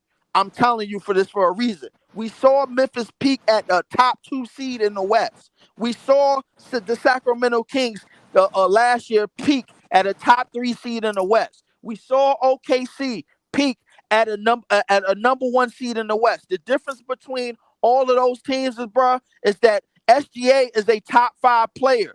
Ja Morant was not. De'Aaron Fox and Sabonis were not. These are the differences, bro. Like that's the difference. And one of the reasons why I keep telling you, bro, is that Nikola Topic don't fit the goddamn plan is because they have a top 5 fucking player already. That's why. And they already peaked at the number 1 seed. That's the difference between Sacramento last year. That's the difference between Memphis 2 years ago when Ja Morant was going crazy. That's the difference. That's why we need to go for Nikola Topic now. Hold on. Listen, I hear you, Leaf, but again, Orange Spiegel, he said he had 3 surgeries and he just became pro. But again, that's my knock on him. But we're gonna go to PT. PT, what was you trying to say? We listening, bro. I'm just saying, like, I need y'all to go watch highlights of AJ Debinsier. He might be better than all these dudes in the 25 draft. The Nets have to be bad 2 years in a row. That's it. Just sacrifice it to the sports god. 2025, 2026. You get if the Nets could ever get a combination of either Ace or Cooper and AJ, you put those 2 players together, I don't care what the Knicks got over there. That team would capture the city, the fascination of the fans worldwide. I'd be the youngest and most fun team in the NBA. So when I'm saying like I want Topic, I want Topic, or I want to move for him now, because imagine our lineup is something like Topic, Cam, AJ, Ace, and Claxton. That's a organically built super team. Nobody is fucking with that team. Nigga said Years to organically come. built super team, bro. Oh Yo, man. y'all Hey, gotta go see a go. yeah, All right, in the summer league it is. Yeah, go I believe go. you. No, No, I'm but not yo, talking. I'm just let me talking add about on. how over. I'm like when he's playing against elite talent, he looks better than them by a lot. And he wasn't even in his senior year. He's an 11th grader, and he's dominant. Like I haven't seen nothing like that. Like, and as much and I love You Ace know Wilson. what, bro? You had me on the other joint, bro. As soon as you said 11th grade, bro, I Yo, damn near put my shit on mute, bro. I ain't gonna lie to you. yo, Listen, when I tell you when I son, repeatedly tell people that Nikola Topic played against the same competition, the same level of competition that Luka Doncic played against before he got here. I Just for understand. those of y'all that don't know, bro, that's the second most pro ready league in the world, bro, outside of the NBA. Before you get to the NBA, Yo, and I them niggas is understand. teenagers, bro. Like, and Go he's watch going over AJ. there, dishing and diming and playing basic basketball. Yo, We need somebody with that type of skill set on this team, bro, to basically yeah. fill out I'm that saying point guard I'm, position. I'm No, saying but get them it's both. not even that. The part that a lot of people don't realize, and part of the reason that OKC traded that rapist Giddy is because you gotta focus on when guys' contracts come up. And if you draft four guys next year, right? Let's say three of them hit, you're gonna have to pay all three at the same time, That's and a fact. that'll mess your stuff up. If you have Topic, you've now created a different lane for a different year. Just like Exactly. Cam is going to get the bag. He may get it before training camp. He may get it next summer. Clax just got the bag. Hopefully they trade CJ, but he got the bag last summer. You have to break up when guys get the bag. You can't be having three guys getting the bag the same year, like what the Celtics just did. Jaylen Brown got the bag last summer. Tatum And then got the they bag extended. this Yeah, summer. then now they extended Them, Tatum them, this them year. niggas Right. still gotta pay a You bill, bro. And now the owner, bro, no, just but made they just Nah, but put just they I don't get just what have put he's up the saying team though. for It's the $5 billion. availability though. I get what he's they saying. do He's not saying they like do the not mind. availability of what you could do by a year or doing it at the same year or a year for a year. I get what he's Yep. saying. Having these Yo, players Oh, split let up their me add years, on. you could Let me have yeah. more add on. flexibility since they in different years. So like they contract years falling in different years, you can have more Yeah. flexibility. So that's how they Yo, was able to pull off that JTJB trade. You don't let want me I them add mean, on on the to niggas Yeah, inside tripping of something. that. off fact. their rookie I contracts and don't know shit. that Exactly. Easy. I don't know that Eve heard me say anything because he just echoing some of the things I've said about AJ. It's funny because my little cousin's name is AJ. My little cousin played. For anybody who did not hear me say this last week, my little cousin, who is a Brooklyn playground legend, he played high school basketball with Lance Stevenson on the same Lincoln Rails Or Plungers Abraham team. Lincoln's on squad Yeah, on the yeah, same yeah. high school team. Yeah. Same team. He was their starting center.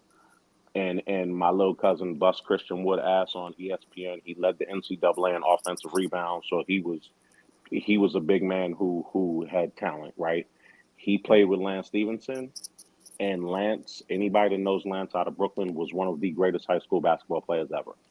He was. AJ, I don't know how to pronounce AJ's last name. That kid Debancia. is something with a D, right? He plays Drew League right now out in LA. He was on my little cousin's Drew League team last summer. And when I was out in LA a couple weeks ago, I think he's on his Drew League team this summer also. When I was out in LA a couple weeks ago, my little cousin was like, "Yo, I played with Lance. I played, and AJ has been on this team." He said AJ is the best high school basketball player he's ever played with and ever seen. With him saying that, knowing that he's played with both, and my little cousin's a grown man now, just like Lance is a grown man.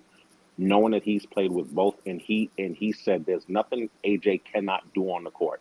That's why anybody that's asked me, I've said you have to tank for 2 straight years because next year you have to be in the AJ Cam Boozer sweepstakes. You have to be because that AJ kid, if he keeps it up, he's going to be one of them ones. He's going to be a Okay. can't miss prospect wing. Cannot 6'9" miss. shooting guard. Write that name He's down, gonna Okay. be Breezy. Write incredible. that name down. He playing AJ in the Demansky. team USA. He playing in the team Yeah, USA. he's playing with the under 17. He's playing with Yeah, them, and Oh, he's so yeah. been he playing with Cooper dominating. Flag and shit then, right? Yeah, He's been 11th grader. No, dominating. no. Cooper playing with the big USA. He playing with the like Jay just said. Yeah, the under What? 18. Oh, Yeah, okay, yeah, okay, okay, okay. yeah. No, but he's been dominating there too, though. He dominates everywhere he goes. The kid is a pro. If anybody, if y'all don't know the Drew I League feel like I heard is that name before too, though. I ain't gonna lie. the I'm not gonna lie. the Drew League in LA is one of the premier summer basketball like tournament circuits where NBA players Pro Am. play, pros play, college guys play.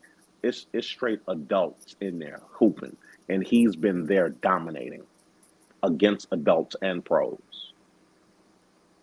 Now we're gonna follow him from now on. Hold on. I want to say shout to the panel. I'm finna close out soon, but I wanted to say shout to PT, Easy E, Jay from BK, Joey BK, the Eskimo Leaf, Andre 76. And if anybody I forgot to mention, Nets fans is the best fans. This was a dope stream, man. I'll be honest, man. I listened to the playback. It'd be a lot of good takes, man. But um, you know, time will tell what's really gonna happen. But on a closeout, anybody want to say anything before the Nick game? I think that's the next thing that's happening with the Nets. YouTube AJ. YouTube him. No, go yo. Listen. I'm a believer. I'm a believer. Like it's his. They talk about him like they say like I always am saying that you know this person is like Penny Hardaway. That yo, I saw him in the slam game against Cooper and Ace and all those dudes, and he was right there with them, right, and he's a grade behind them. That, like So hold on, what's his name? AJ what? What's his last name? Debansia, Dybantsia, I believe. All right, so we gonna do a stream on and see what's going on with AJ because there's a lot of hype behind him. You know what I'm saying? If y'all saying we got to tank for 2 straight years and then we contend, I mean, again, man, I understand. I don't like it. I respect it though. Um, YouTube Cam Boozer also because there are games where Cam Boozer has bust Cooper Flag's ass. He nice. all right, Yeah, that's Carlos Boozer's son. Yeah, he nice. He yeah. is. He's one of his He twins. playing Cam USA Boozer is too. legit. Yeah. Yeah, he playing on the same USA Cam Boozer team. is 6'9", 6'10". He could shoot it, play hellified defense. He's They already a ju- pro too. they just gotta run this same team back in 2 years in a row and just go from there. That's what it is. It just OKC had to do it. We got to do it. No matter how many 2025 picks we have, it's not going to be one thing. If you could get either one of those two players, but I want AJ. I would love to see AJ and like Ace Bailey play together for like 10 years. That Mm. yeah. All right, all right. We're gonna do a mock draft, and both of Yo, those players gonna be on our team. But yeah, what yo, you gonna say? Go. It's the summertime. Go look at the footage, yo. He Yeah, I'm gonna check it first out. of all, it's not like it's he's hanging with them or he jumps off the screen and his size, like the shit that you can't teach, his size and athleticism, ridiculous, ridiculous. Go check it out. All right. I'm not leading you wrong. Yo, I'll say don't just check out his highlights because you may get caught up and say, oh, he doing this against high school guys. YouTube his highlights in Drew League also against grown men. If you want to see him doing it against grown men, YouTube his Drew League highlights. I'm gonna do that. I'm gonna definitely do that. Yeah, now I'm anxious to see it, man. I'm anticipating it, but again, man, I ain't looking forward to tanking, but I understand the process, man. I gotta respect it. Yo, real Yeah, quick, but not. Go ahead, easy talk to us. real quick. Shout out to Keon Jackson, only rookie of the 2024 class that's averaging more than 10 points while shooting 45% or better. Shout out to Keon Jackson doing that thing. Shout out to the Sparks. Yo, and again, man, easy. Hit me early so we can start the stream with some WNBA basketball content. But yeah, man, thank y'all all for tuning in. Thank y'all for joining the panel. Shout out to the chat. Appreciate y'all. We're gonna be back soon with more content. Uh, Thanks and have a good night, y'all. Peace.